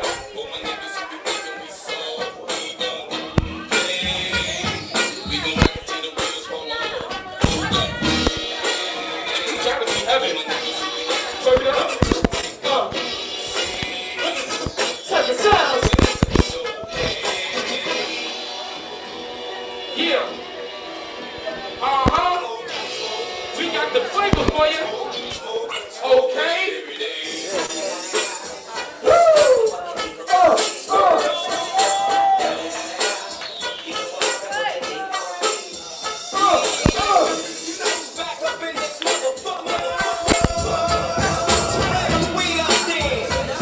Keep us up, girl. Keep us up, okay? Yeah. Uh-huh. As we continue on to give you what you need. Get your drink on, get your smoke on, okay? Huh. It's the Big Dog Pitbulls doing their thing, huh? Lord Sear, getting his groove on. Somebody. Yes, sir. 1 2 1 2 1 2 1 2. 1 2 1 2 1 2 1 2. You good? What up? What's the deal, yo? It's the live music channel. I'm your host, Mr. Excitement. Welcome back, you know what I'm saying, to Chris Landry's brand new rapnetwork.com. I'm feeling this. A lot of hip hop. Yeah, this is what we're doing. We're trying to bring a lot of hip hop, but we're trying to also, you know, keep people's attention. We got a lot of sexiness going on here, a lot of great music, a lot of VIP DJs. We had Slick Rick perform with Clark Kent behind him. We got Cypher Sounds and Frankie Jugga representing the Big Dog Pitbulls. We got Lord Sear hosting. We had Cash Money from Philly tearing it down. Tony Touch representing Tommy Boy. Who else do we have in the house tonight? Stretch Armstrong. The list goes on and on. I mean, it's big. A lot of big things going on right now. How long have you been playing this for? I know you've been playing it for a while. We've been ramping up for about 6-7 months, and this, what we're shooting today, it'll be on the website, rapnetwork.com. So when you see this, go log on to rapnetwork.com, and you're guaranteed to see a lot of hip hop. Whether you want exclusives, you want live video footage, or you want the party action with the sexy that's going on, Rap Network is all you need to do. Log on there, and you got it all. You're also working with John Schechter from The Source as well, right? Yeah, the partners are John Schechter, who started The Source magazine, Stretch Armstrong, king of the exclusives, Sasha Jenkins, and we also are teamed up with XXL Magazine, who are our print partners. So you're going to see a lot of Rap Network in XXL, so look for that too. Where do you see the rapnetwork.com going, say, within like a year from now? We're trying to get every avenue we can. Right now we're on the internet, but pretty soon you're going to turn on your TV and you're going to see Rap Network. You're going to tune on to your satellite dish. You're going to turn on to the radio and you're going to hear Rap Network. You're going to look at your Palm Pilot and you're going to see Rap Network. You're going to, 3-4 years, you're going to be answering your phone and you're going to be listening to Rap Network and watching it. We're preparing for the future. I saw a whole lot of hip hop, you know what I'm saying? My man Chris Landry holding it down. We are behind the scenes, actually not even behind the scenes. We here live, you know what I'm saying? At the rapnetwork.com. This is the first show right here. Cypher Sounds, Big Dog Pitbulls, Frank Jugga, Big Dog Pitbulls. Chris, it's a pleasure. Wish you nothing but success with this whole thing, man. For real. Peace and love, peace and love. Right here on the live news channel. We're gonna be right back. I'm your host, Mr. Excitement. We'll be right back. Don't go nowhere. There's mad women in here, and that's where we like it. All right? Television at its best. LMC, baby.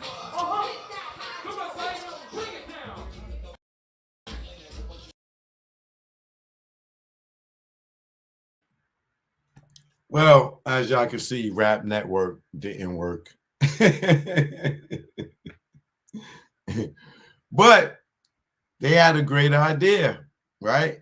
I mean, this ain't nothing but Soul Train. Let's not get it confused. This is nothing new. This is Soul Train. But back then, nobody had a website that was going to give all that hip hop information. But I bet you once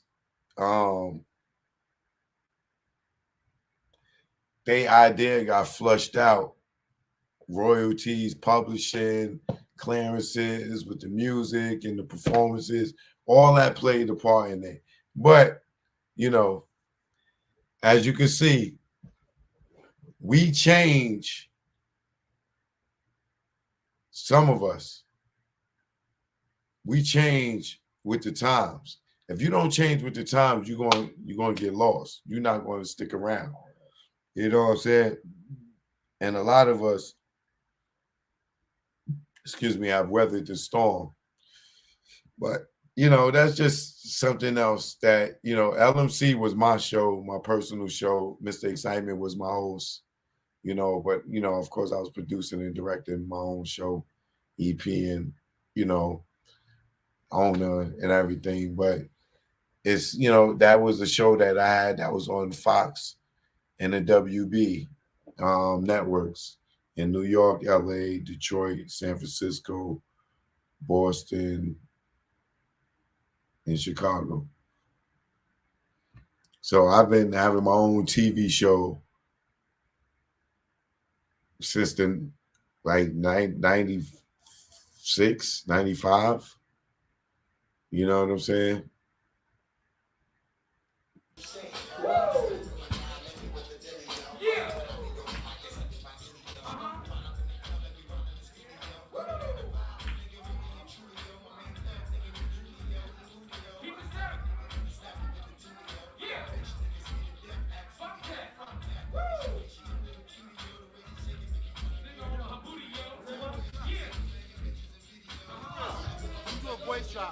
Chris Landry, and rapnetwork.com, and you're watching the live. Okay. Yeah. Stand right there. Yeah, y'all won't make noise. Yeah. Yo, this is Chris Landry representing rapnetwork.com, and you're watching the live music channel. Check it.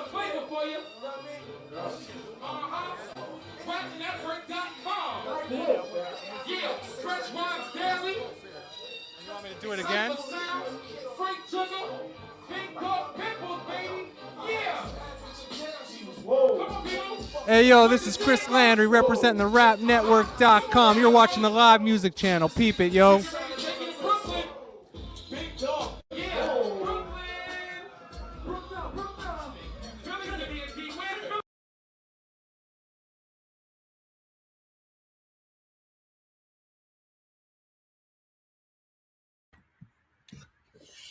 Maybe another day I'll show y'all the dressing room when the girls was getting ready.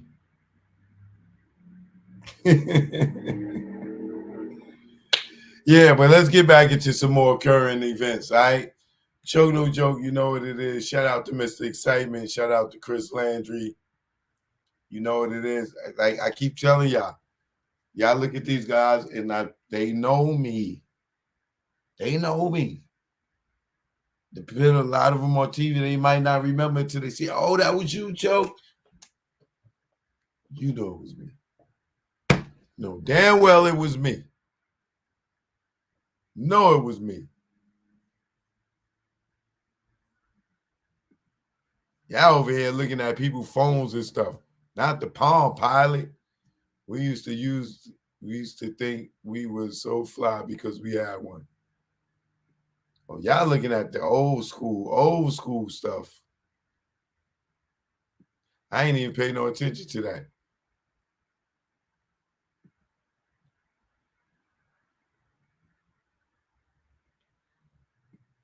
I don't know what Chris Landry doing now. I don't know what Excitement. I'm not too sure either. I think he still got it. Big Mr. Excitement runs Funk Master Flex record pool to this day. Man, y'all don't know, boy. This is definitely a throwback Thursday, man. Can I give y'all just one more throwback before we go into the current events? Because I got to talk about Tony Yayo, checking Mav Hoffa. What else I got to talk about?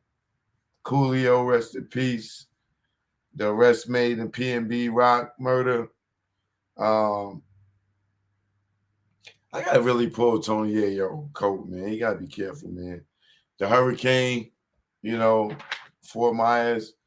Oh, we got Rizza Islam allegedly caught a rape case. You got to touch on that. And then I want to know if there is a conspiracy theory of some sort, because a lot of people keep saying about Empire Records, a lot of their artists are being killed. So I have a theory, and I don't know, it's just my theory, but I'm going to talk on that. And I think I started off talking about Wack posing with his butt in the air. Like, I don't think we need to talk about that. That's just kind of disgusting. I don't want to talk about that. I'll leave that to everybody else. I just talked about it. That was my thought about it. All right. But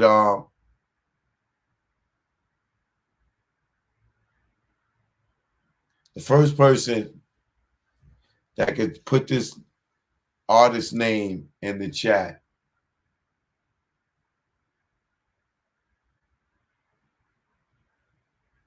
I'll send a t-shirt.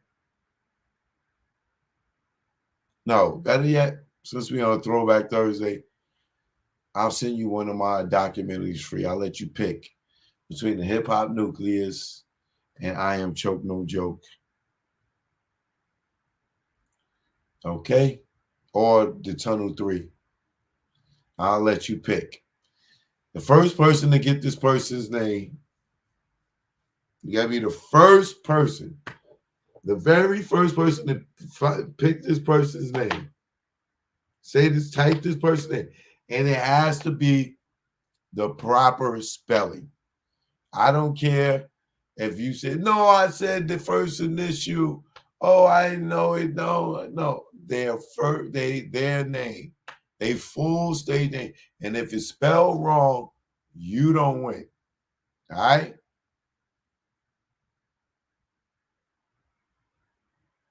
Let's see. If y'all know y'all ish. All right? Let me take y'all back.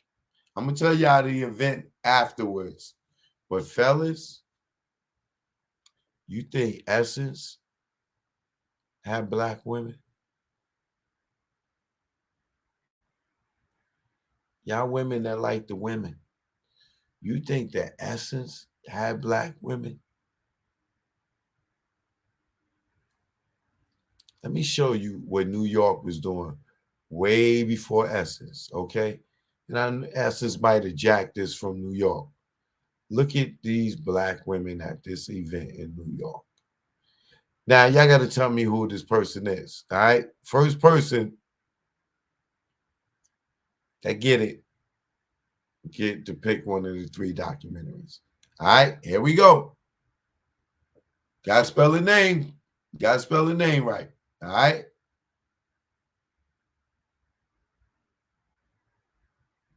And to make it a little more difficult, not only do you got to tell me who the person is, you got to tell me the name of what they're doing. All right. So I need to know who they are and the name of what they're doing. All right. Here we go.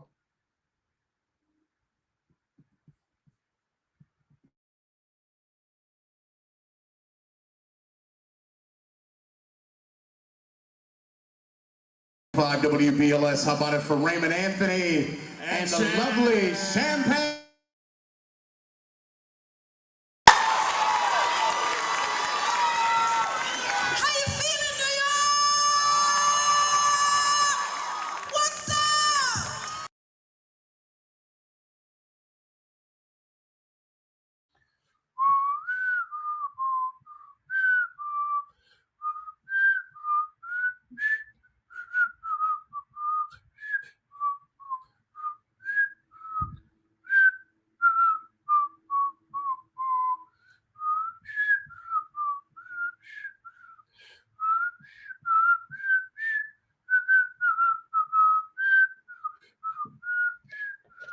Oh, y'all looking bad out here. Y'all looking bad out here.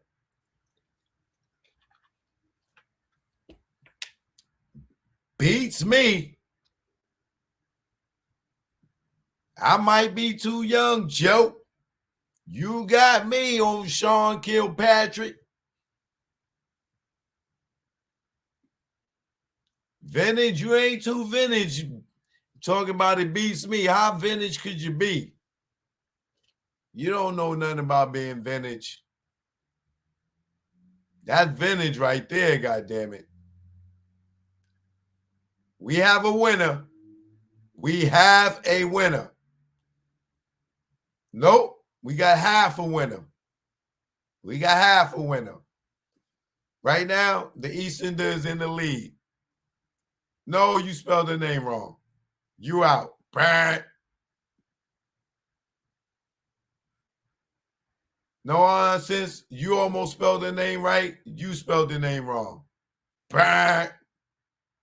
It's not no lowercase. Cox. No, that's not it. Bang.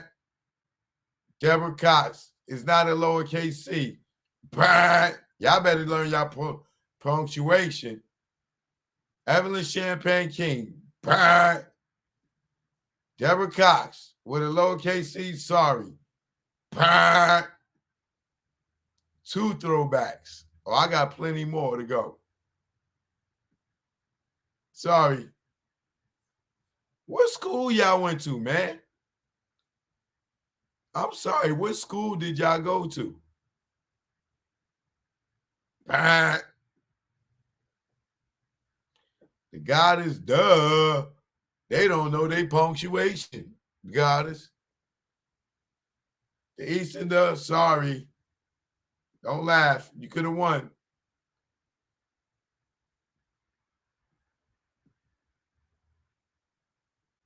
Sorry, Vintage.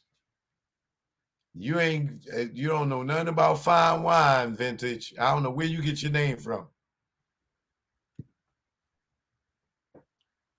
I'm late, but that's Deborah for sure. You got it ain't Deborah for sure. It's Deborah Cox. You could have won, but it's Deborah. It's definitely Deborah, but the name ain't Deborah for sure. Okay. Oh, we got a winner right here. Chris Cruz. Deborah Cox with a capital C. That's how you spell. Come on, y'all can't just get here and be like, I'm gonna win. Oh, I didn't put a capital C. You gotta spell the name right. 85 endpoints. That is not a radio host. You don't know who Deborah Cox is. All right, now, Chris, you got one part right. Now we know you got the name right, Adrian. You spelled it right. Hey, Easterner, I'm sorry.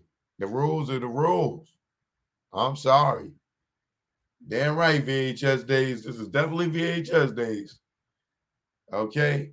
Now, all those who spelled their name wrong, I'm going to give you a chance to spell it right.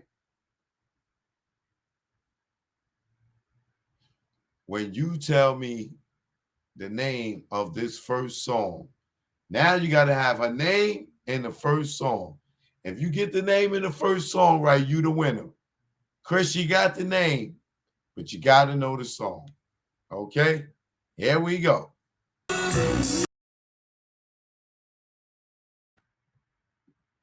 Now, can y'all have y'all had enough of Deborah Cox, or can I give y'all one more song? Can I give y'all one more song of Deborah Cox? Shout out to y'all that got that. I'm gonna have to give it to Charisma because she put the name of the song and the correct spelling together. So you can hit me in the private chat or hit me with it on my website. Send me a message, Charisma, and you could pick one of the 3 documentaries. All right. Now I'll give y'all somebody else a chance to win. If I don't know if that would be even fair because you got a chance to hear a little bit of it already. But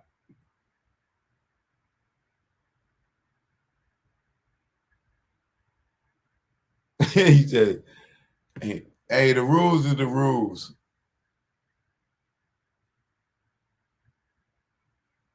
I told him you got to give me the name and the thing that they do. Some people gave me the name, but y'all didn't give me the name, so y'all gave it to me after I said together. That was the rules, together. Don't be sore losers. Guess this song. That first person to get this song get the same deal. And the second part, you got to guess the song and you got to guess the person, the guy that's dancing on stage with her right now. You got to guess the song and the guy that's dancing on the stage with her. All right? Now, if you get that, you know yours. That's going to be hard. All right? Here we go.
I know that was a hard one, a very hard one. But the only person that came close is No Nonsense again.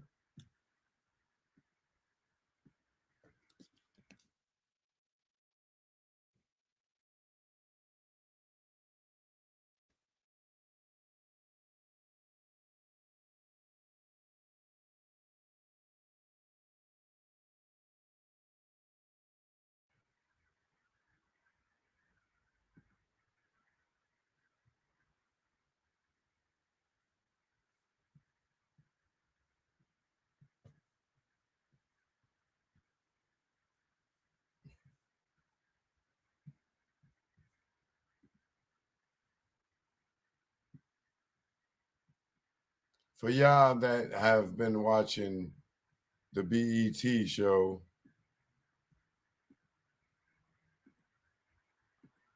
bam! That's who's dancing on the stage. You spelled his name as Henson, Henson, but nobody else was coming close. But No Nonsense, you on your Grizzly tonight. But that is the dancer right there. Some of y'all like, I don't know him. Joe, who is that? Maybe some of y'all might know him from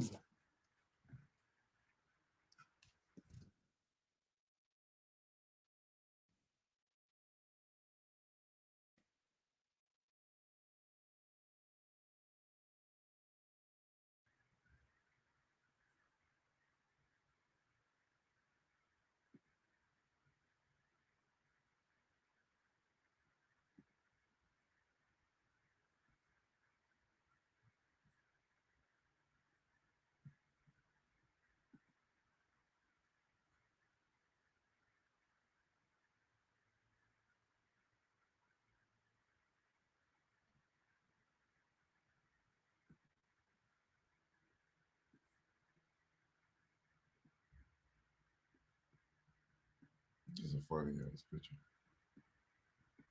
Maybe y'all recognize him from here. How many of y'all used to watch Soul Food?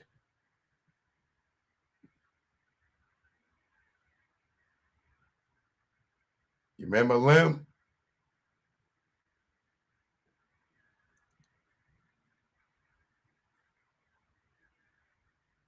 How many of y'all saw that? Soul Food. You haven't saw Soul Food. I really don't know what to tell you. I don't know how black you are, how old you are.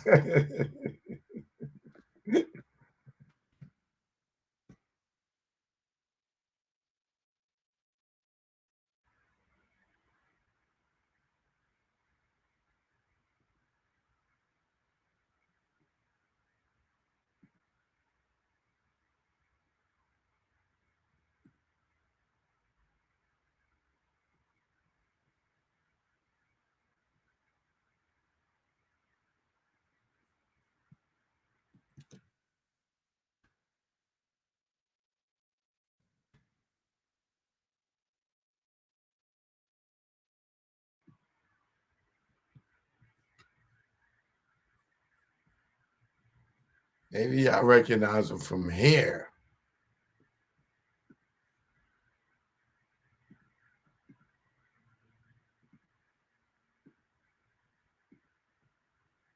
How many of y'all saw Stomp the Yard?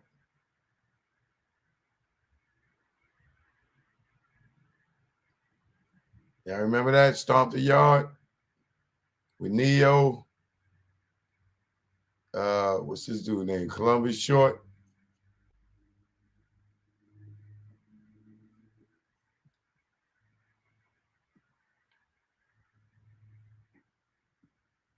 So no nonsense once again.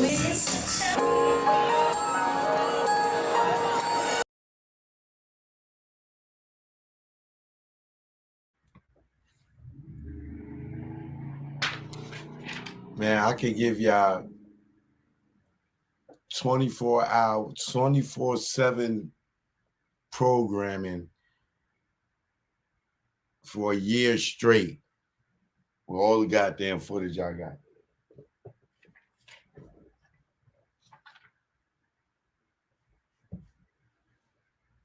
Yes, that is Deborah Cox. Ty Boogie, you must be late. Yes, he was Scott LaRock's friend.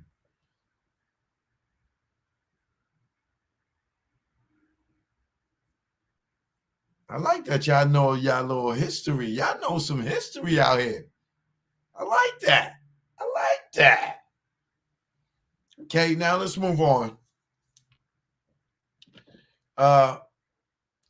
In other current news, Tony Yayo was on in the barbershop with the fellas in the barbershop.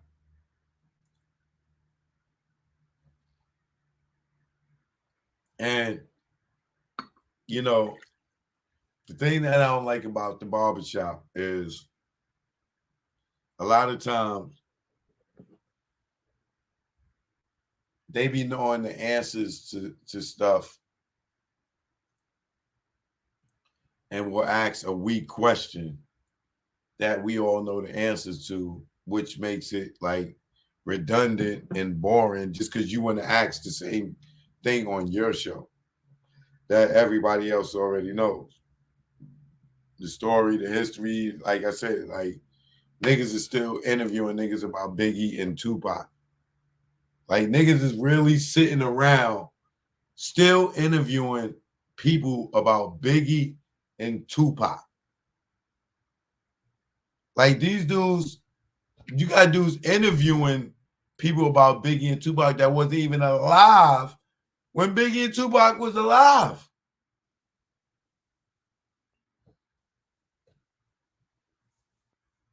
I don't know. But Tony Yayo wigged out in the barbershop because he feel like, you know, dudes is asking him questions that once again continues to keep beef going, especially with some real beef, like perpetuating the beef by asking questions that you already know because it's a million interviews out there about this, and you cannot act like you are some vet in hip hop and you know hip hop, and then you ask questions that are redundant, and just because people didn't answer these questions on your platform, you want to ask the question just for them to say it again, and it a lot of this stuff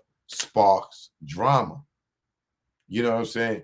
And Yayo, be careful doing these interviews. You know what I'm saying? Because now you going up on Vlad, Yayo, you are baiting yourself into beef. That is what Vlad do. He's going to ask you your opinion about a person that you don't even know. And maybe you do know, but they're going to ask you about something that is going to, your response is going to get you in drama with these people. Case in point, Birdman's brother. I don't know what Yayo said about Birdman's brother. I don't even think Yayo even tried to curve commenting on this dude. You know what I'm saying? He tried to be politically correct, but still, whatever he said wasn't good enough for Birdman brother. And he shot a kite at Yayo. You know what I'm saying? And I'm like, Yayo's back in Charlemagne's chair that got Birdman to run up on him. You in that same chair that got Birdman to run up on Charlemagne, that got Mace to run up on Charlemagne, and any other people that y'all don't know, dude that gave him a drop or whatever. You know what I'm saying? So, Yayo, be careful. I know Vlad is cutting checks out there to come up there and sit up there. But don't let him cut you a check that you do not get the cash, because you done got into some drama and shit. And God forbid, knock on wood, I don't think and don't want nothing to happen to nobody. But you got to be careful answering them goddamn questions, because the questions that Vlad is asking you, they're asked in a way to draw a response from the person that he's asking you about, and you don't even know them, but you're commenting on something that ain't got shit to do with you, and then you giving just your opinion will have that person feel like, yo, well, fuck, yeah, yo, talking about that nigga don't know me, you know what I'm saying? This, that, and prior to that interview, they never had an even problem with Yayo. You know what I'm saying? Yayo was never even on their mind, but the fact that Vlad said, yo, so you know that this guy, Birdman brother, you know, he got out because he snitched on his dead homies. Do you think that's snitching? Anything you say, this dude's going to be sitting there on the other end waiting to see what you say. And if you don't agree with it, then now it's, and then if you say something that hurts his feelings, then now you're getting a response to where it look like it's drama. And now you got drama with a nigga that you don't even know just because somebody else asked you to comment on their integrity, basically. And they gave you, you know, some bread to talk about this person because they know that's going to get them views. But them views can also get you in some drama with this person for no fucking reason. But that's Vlad in a nutshell. Whether it's Young Jock, whether it's Yayo, whether it's Boosie, you know what I'm saying? Boosie get the big bucks. You know, Yayo and Young Jock, they ain't getting Boosie money to go on Vlad. I know how much Boosie get. And that's why you keep seeing his ass up there.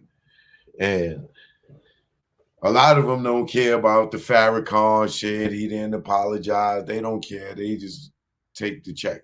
You know what I'm saying? That's their prerogative. That's their business. They got kids to feed. You know what I'm saying? But know that you sit your ass in that chair, you're going to be asked a question about somebody that, and whoever that somebody is, they might not like your answer, and you're going to get a response. They're not going to be like, yo, man, yo, Vlad, yo, man, don't be asking niggas nothing about me. Don't be bringing up my name, nigga. Keep my name out your mouth. They're not going to say that. They're going to be like, yo, Tony, yeah, yo, man, what you talking about, nigga?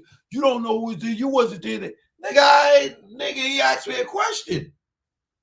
I just answered the question. I don't even know you, brother. But niggas ain't going to attack Vlad. Them niggas that go on Vlad and talk shit back about Yayo or whoever it is. Yeah, yo, give me a check. Let me go back up on there and respond to this nigga until they run into each other and blow each other fucking brains out. And who's still operating? Vlad. Who else got beef out there? Hey, Cho, come up here.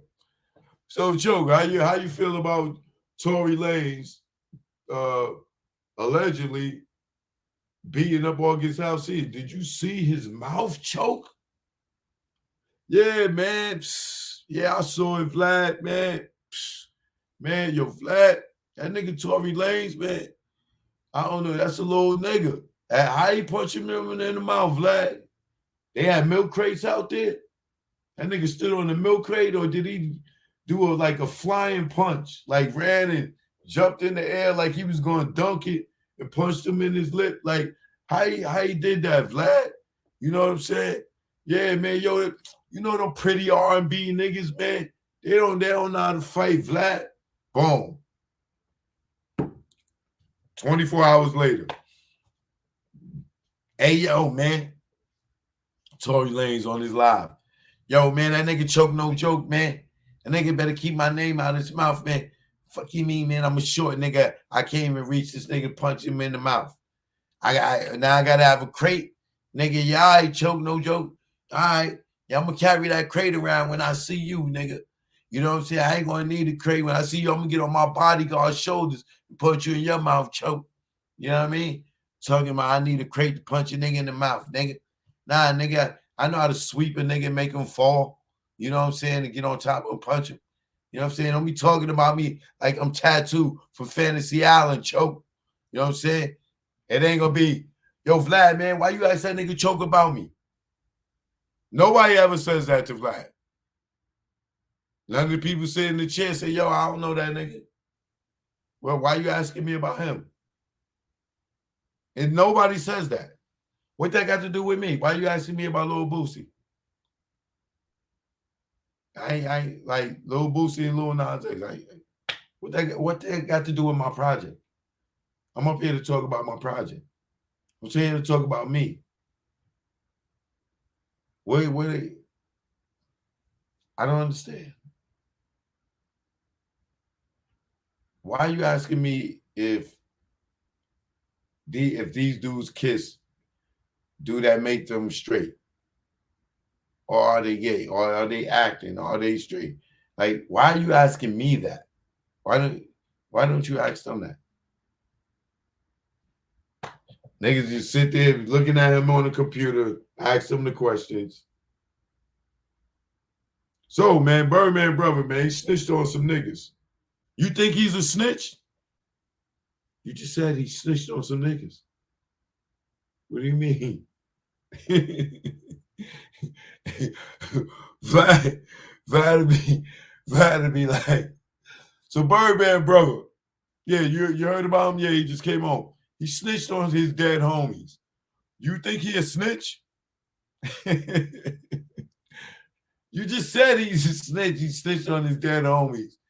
You just want me to say it so this man can go and make an interview about me? Come on, man. And niggas fall for it every goddamn time.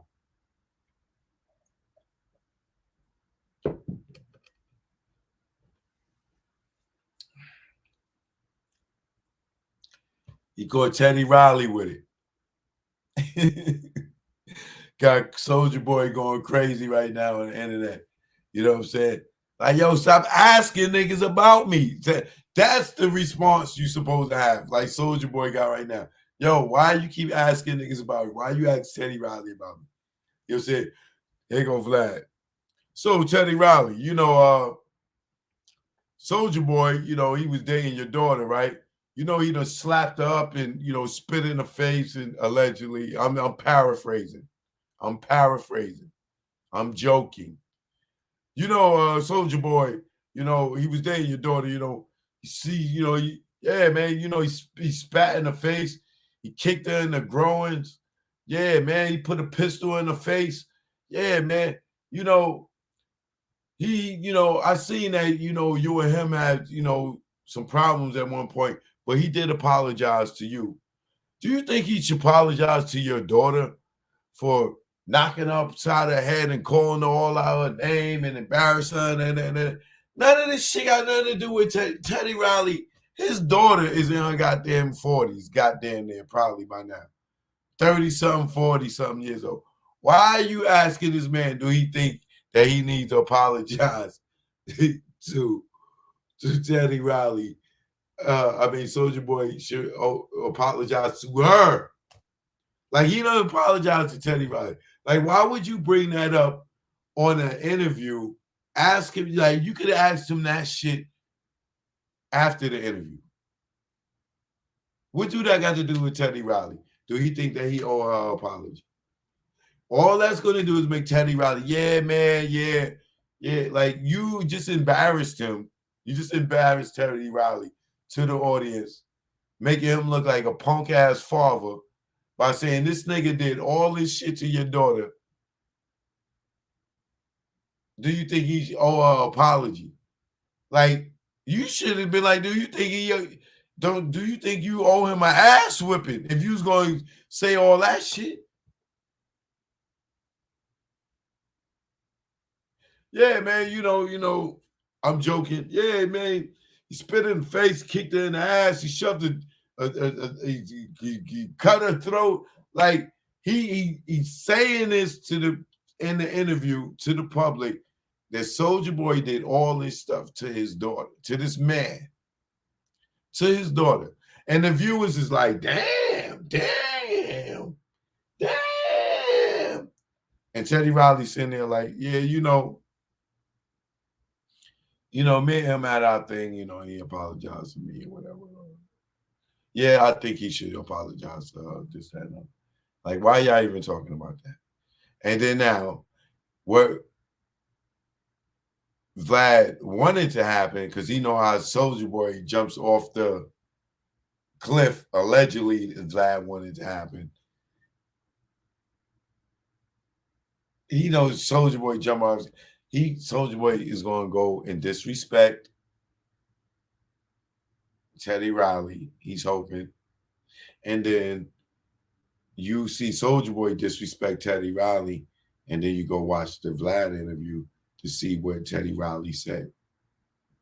The same way Birdman, Brother, and Yayo, when Birdman Brother say something about Yayo, you go to Vlad to see what Yayo said. It is the oldest trick for views, and us as a culture don't even realize how many niggas went on there, how many black men went on this man's platform and he ain't grow up in the hood with none of us and pitted so many. To this day, there's somebody up there talking about somebody they ain't got no business talking about because they was asked. It's different when you just talking about it, you report something. But when a person asks you to comment on somebody and you say something that they may get offended by, you wouldn't have said nothing if you wasn't asked, right? But like I said, people won't. Soulja Boy for finally reached out. I mean, is going at Vlad instead of Teddy Riley because he's mature, because he's been a big part of Vlad's success with that story with the shoot 'em up shit. You see how Vlad capitalized off of that. You know what I'm saying? He even interviewed the niggas that got shot. You know what I'm saying? This shit just keeps going.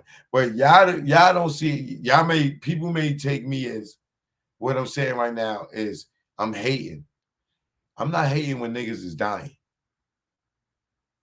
I'm not hating when niggas is really having real beef and conflict. And I ain't got nothing personal against Vlad. It's just business. You know what I'm saying? Like, Vlad was my guy. You know what I'm saying?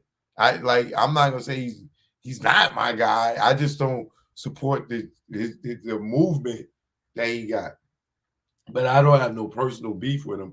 I don't dislike him personally. You know what I'm saying? You know what I'm saying? He ain't do nothing to me personally. It's just the movement. And I told him this. The shit that you do get niggas killed and locked up. And he said, well, I'm paraphrasing, but it's like, yo, these niggas are stupid enough to answer the question. It ain't on me to police what I ask them. It's up to them if they want to answer the question or not. But for me personally, I know just being in the court of law, just being arrested, all the times in my life, police play mind games. They play tricks. They try to get you to voluntarily give information, by wordplay. They ask you about shit and then they bring out stuff that they want to know, and you don't even know that that's what they trying to get out of you. And Vlad is the equivalent of getting a dumb nigga to tell him something that they don't even know that they telling on themselves. You know, a lot of people go on there and he asks them about old crimes. Y'all might be solving old crimes and don't even know it. You don't know if he working with the police or not. Y'all thinking because it's old crimes, y'all filling in the blanks for investigations. Niggas get up here and talk about old crimes that niggas never even got locked up for, or they never found out who did it, and think that it's because the statute of limitations is up on some of the shit that they could tell it.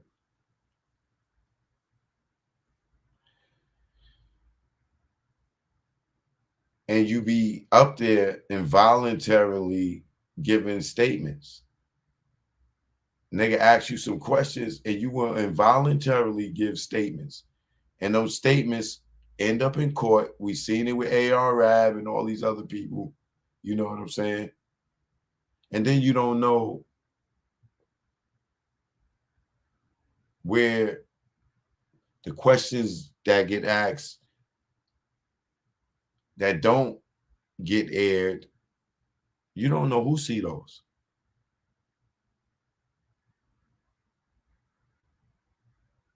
You don't know who see them.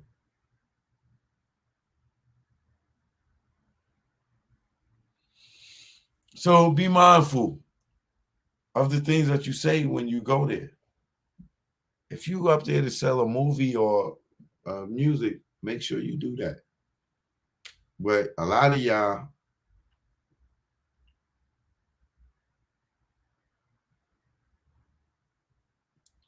just get baited into the beef, the back and forth beef.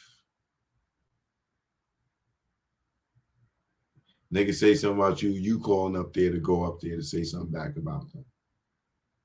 Instead of just reaching out to the person and express your disgust or your opinion or anything. A lot of y'all just go fuel the fire and then y'all see each other and it goes bad. Taxstone, Troy Ave.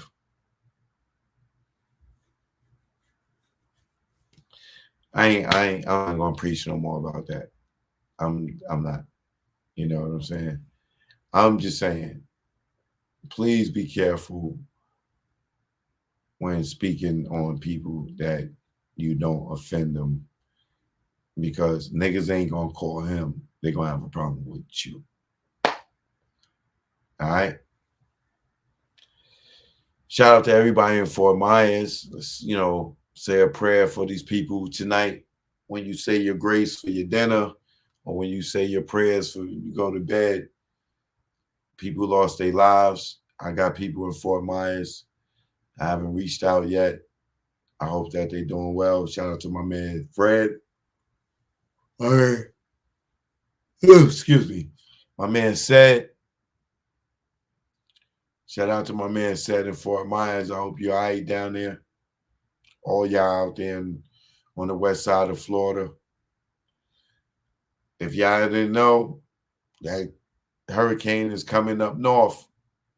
So charge up your phones, charge up all your stuff. Make sure you got some batteries, because it can come and whack out your power. It's a lot of people without power right now, so if you got people in Florida, please check on your loved ones. If you got people on that east coast of Florida, North Florida, on the Tampa side,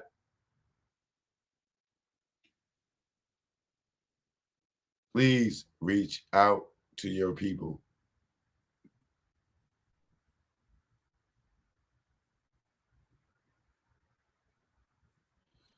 So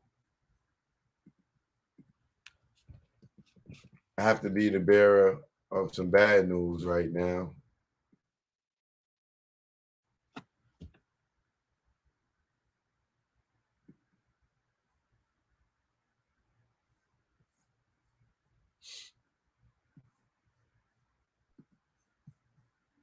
Hip hop, we have lost another one, a West Coast legend, Gangsta Paradise, brother Coolio. Rest in peace, Coolio.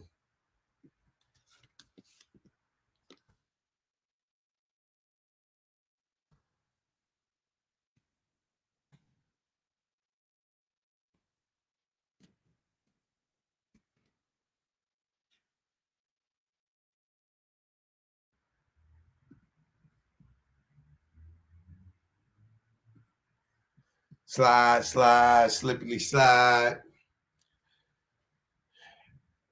I don't think there's not too many people that didn't like Coolio. You know, a lot of us got introduced to him from that movie Dangerous Minds. A lot of us got introduced to him from, I think, WC in the Mad Circle. I think he used to be a part of that group. I think that's where I remember him originally from. I think he was a part of that group, if I'm not mistaken. But one of my exes used to date him.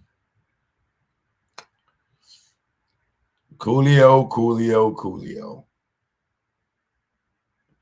Rest in peace. Now, more recently, I seen an interview with Coolio. I think it was April. And he was being interviewed, and dude interviewed him about the Illuminati.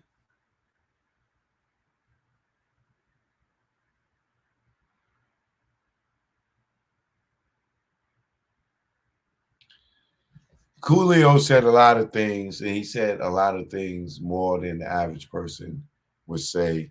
And Illuminati is like a blanket name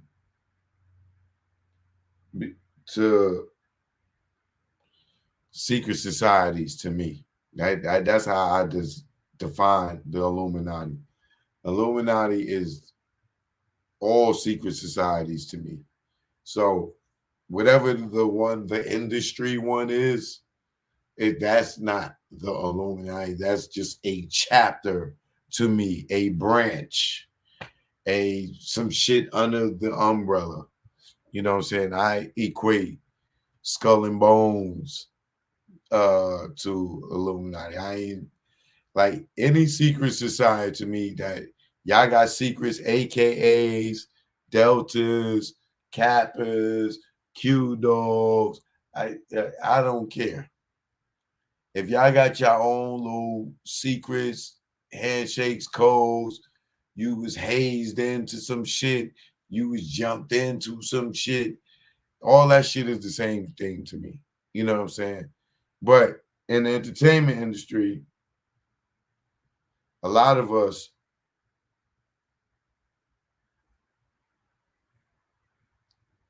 just call it the Illuminati because that's just the name that everybody reference a secret society as.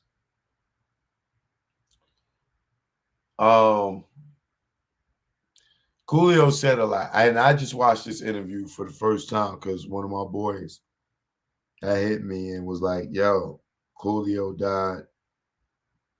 Got something in my eye. And he was just talking that ish. And, you know, his death looks kind of weird. Let me read the story from TMZ about what happened to him. Let's see what they're talking about. It was updated at 2:30 a.m. Pacific time, 9:29.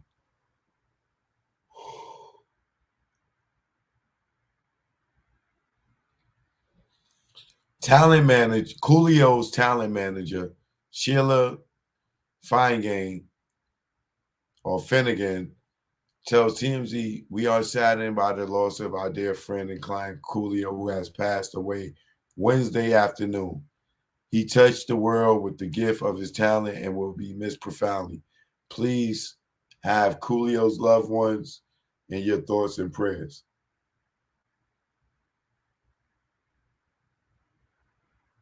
At 6:47 p.m. West Coast time, law enforcement sources tell TMZ no drugs or drug paraphernalia were found at the scene of Coolio's death. An autopsy and toxicology test will be used to determine an official cause of death. At 6:24, law enforcement sources tell us paramedics were called to a house in Los Angeles around 4 p.m. for a medical emergency, and when they got there, they pronounced Coolio dead. We're told police have opened a death investigation, but as of right now, there does not appear to be signs of foul play.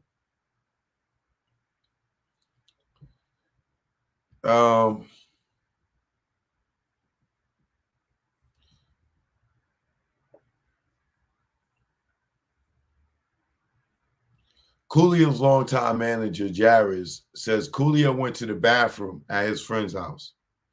But when Coolio didn't come out after a while, the friend kept calling for him and eventually went in and found Coolio laying on the floor. We're told that the friend called EMTs who arrived and pronounced Coolio dead on the scene. And Jarvis tells us the paramedics suspect he suffered cardiac arrest. An official cause of death has not been determined. Coolio, whose real name is Artist Leon Ivy Jr., came up on the LA rap scene in the late 80s, but blew up nationally in 95 when he released Gangsta Paradise for the soundtrack for the Michelle Pfeiffer Dangerous Minds. Michelle Pfeiffer film Dangerous Minds. The song reached #1 and stayed there for 3 weeks. While Paradise became his signature hit, Coolio had several others, including the 1994's Fantastic Voyage, which hit #3 on Billboard's Hot 100, as well as 1, 2, 3, 4, Something New, and It's All the Way Live Now. Coolio was 59 years old. Rest in peace, Coolio, West Coast.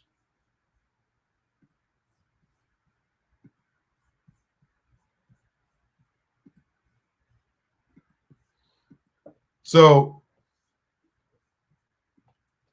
it may be a coincidence that he just talked about these secret societies within the industry.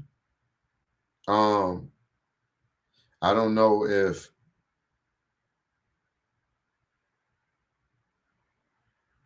he was a part of one, and by him speaking on it, allegedly he got whacked. Mysterious death, like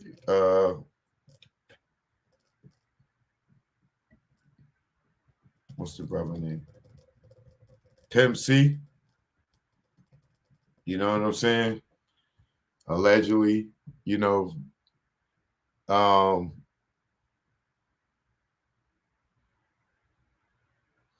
we'll see once the toxicology or autopsy report come back if it was drugs. You know, just because they didn't find any paraphernalia doesn't mean that he wasn't getting high, because, you know, whoever found him dead could have cleaned shit up. And I'm not saying he was getting high, because I don't know if he was getting high. I'm just saying if he had cardiac arrest or something was wrong or given to him, just because they didn't find anything don't mean that he wasn't given anything or didn't take anything. So, we'll wait and see what the autopsy report say. But it is ironic or coincidental that he just talked about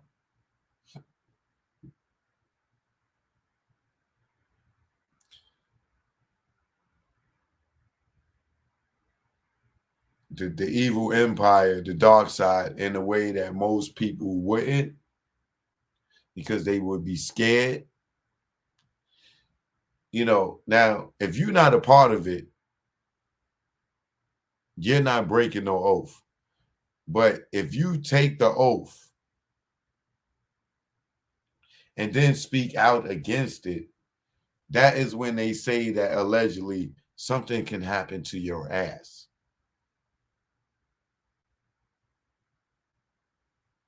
So I don't know if he did or didn't. I know he was very successful at his time. And as you can see, he was approached.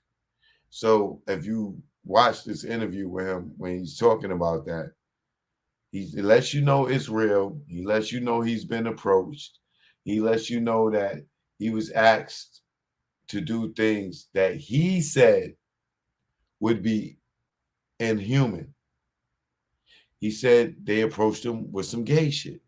This is all the shit that I be telling y'all that y'all be thinking that is a myth, or, oh, nigga, you just mad because niggas rich. Niggas is rich for a reason, goddammit. Whether you choose to believe it or not. So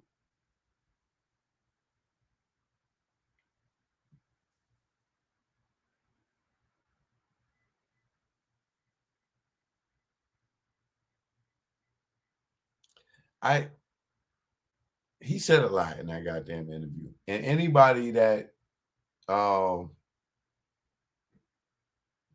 got knowledge or third eye about some of this stuff, you would question, how did he die? And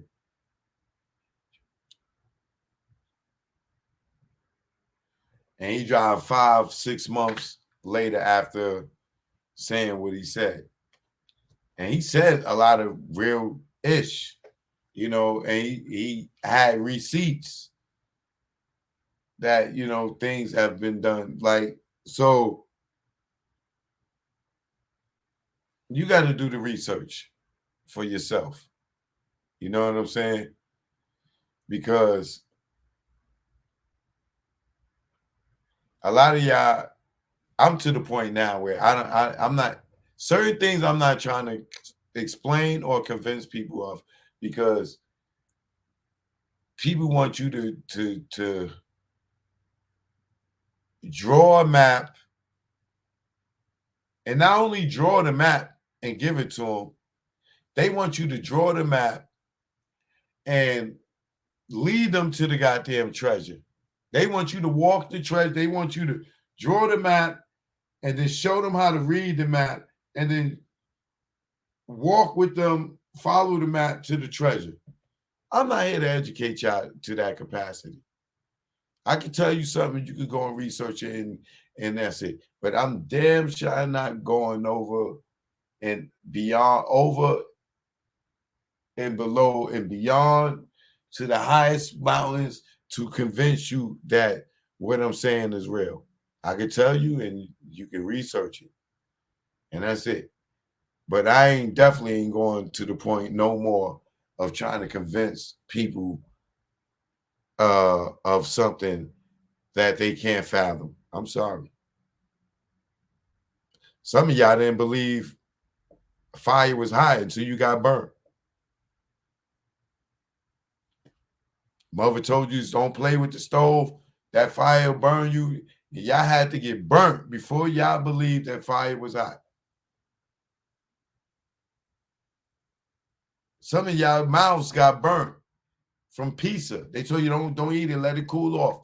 And you went to eat, you had to find out till the skin was peeling off the top of your goddamn mouth, gums, that it was really too hot. So I'll be damned if I'm going to try to convince you of something that you couldn't even fathom to be real.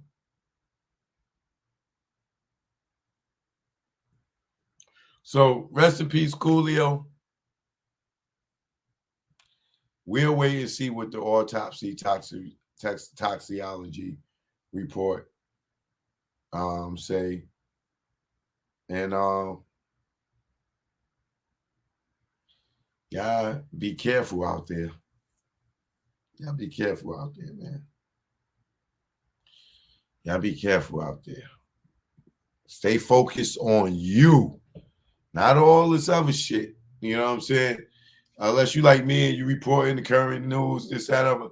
But once you get off of here and you redo your reporting, you do your post, focus on you. Stay focused on your projects. Try to devote 85% of your time to you. To you. And then give everybody else the 15%. But stay focused. It's the only way that you are going to get to your goals quicker.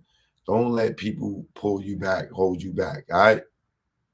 Choke no joke. Y'all know what it is. I'll holler at y'all tomorrow, all right? 7 p.m. Hold on.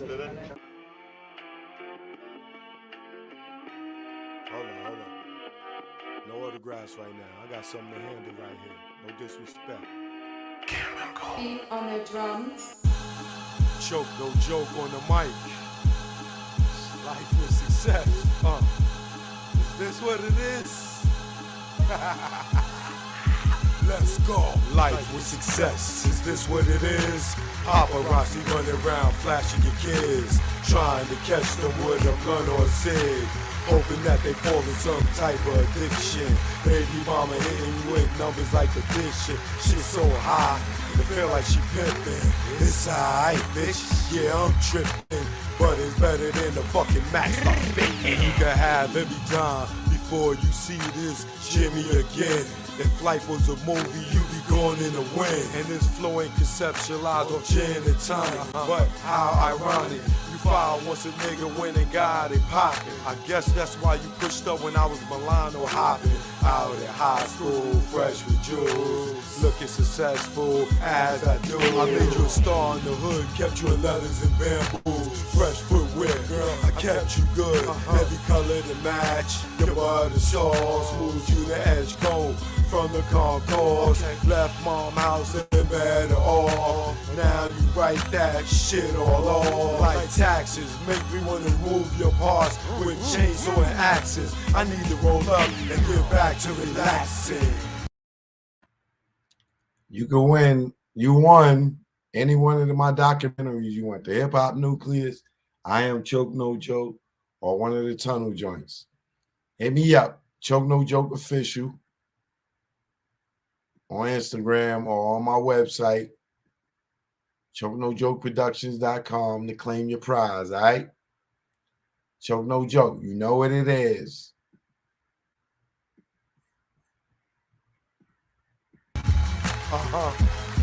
Is this what it is? Life with success, huh? Is this what it is? Chicks you took care of, motherfuckers you looked out for. Everybody turn on you, but they motherfucking hand out. Is this what it is? Life with success, sometimes it sucks. When people want something's when they call up. Yeah. People wanna hang, cause you got a new truck. Let's go. Now you hang with chicks that you dreamed you fuck. Haters want you stuck, chicks trying to get knocked up. Cake in the oven and eat your cake up. Chick, get your own and raise our stakes up. The more you get, yo, the shit get iller. So I might go from the glove one and turn to thriller. Saw dealers get extorted by Popo when they needed a filler. And the shit get realer. They wanna clap back, but sit back and be a griller. Or be on the manhunt like Larry Davis. That's on the realer. Success have a lot of dudes on painkillers, or puffing that fuzzy like caterpillars. It ain't easy to deal with. Life with success, huh? Is this what it is? Life with success. Is this what it is? Jip, legal hustle, mega. You know what it is. It's choke, no joke about killing heat.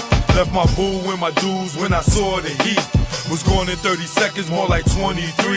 Took flight like Mike, number 23. Before the indictment came, I split like Jada, didn't get wet like Kane. Got out the game. I went from the tunnel, now movie making. So it ain't no confusion why you dudes be hating.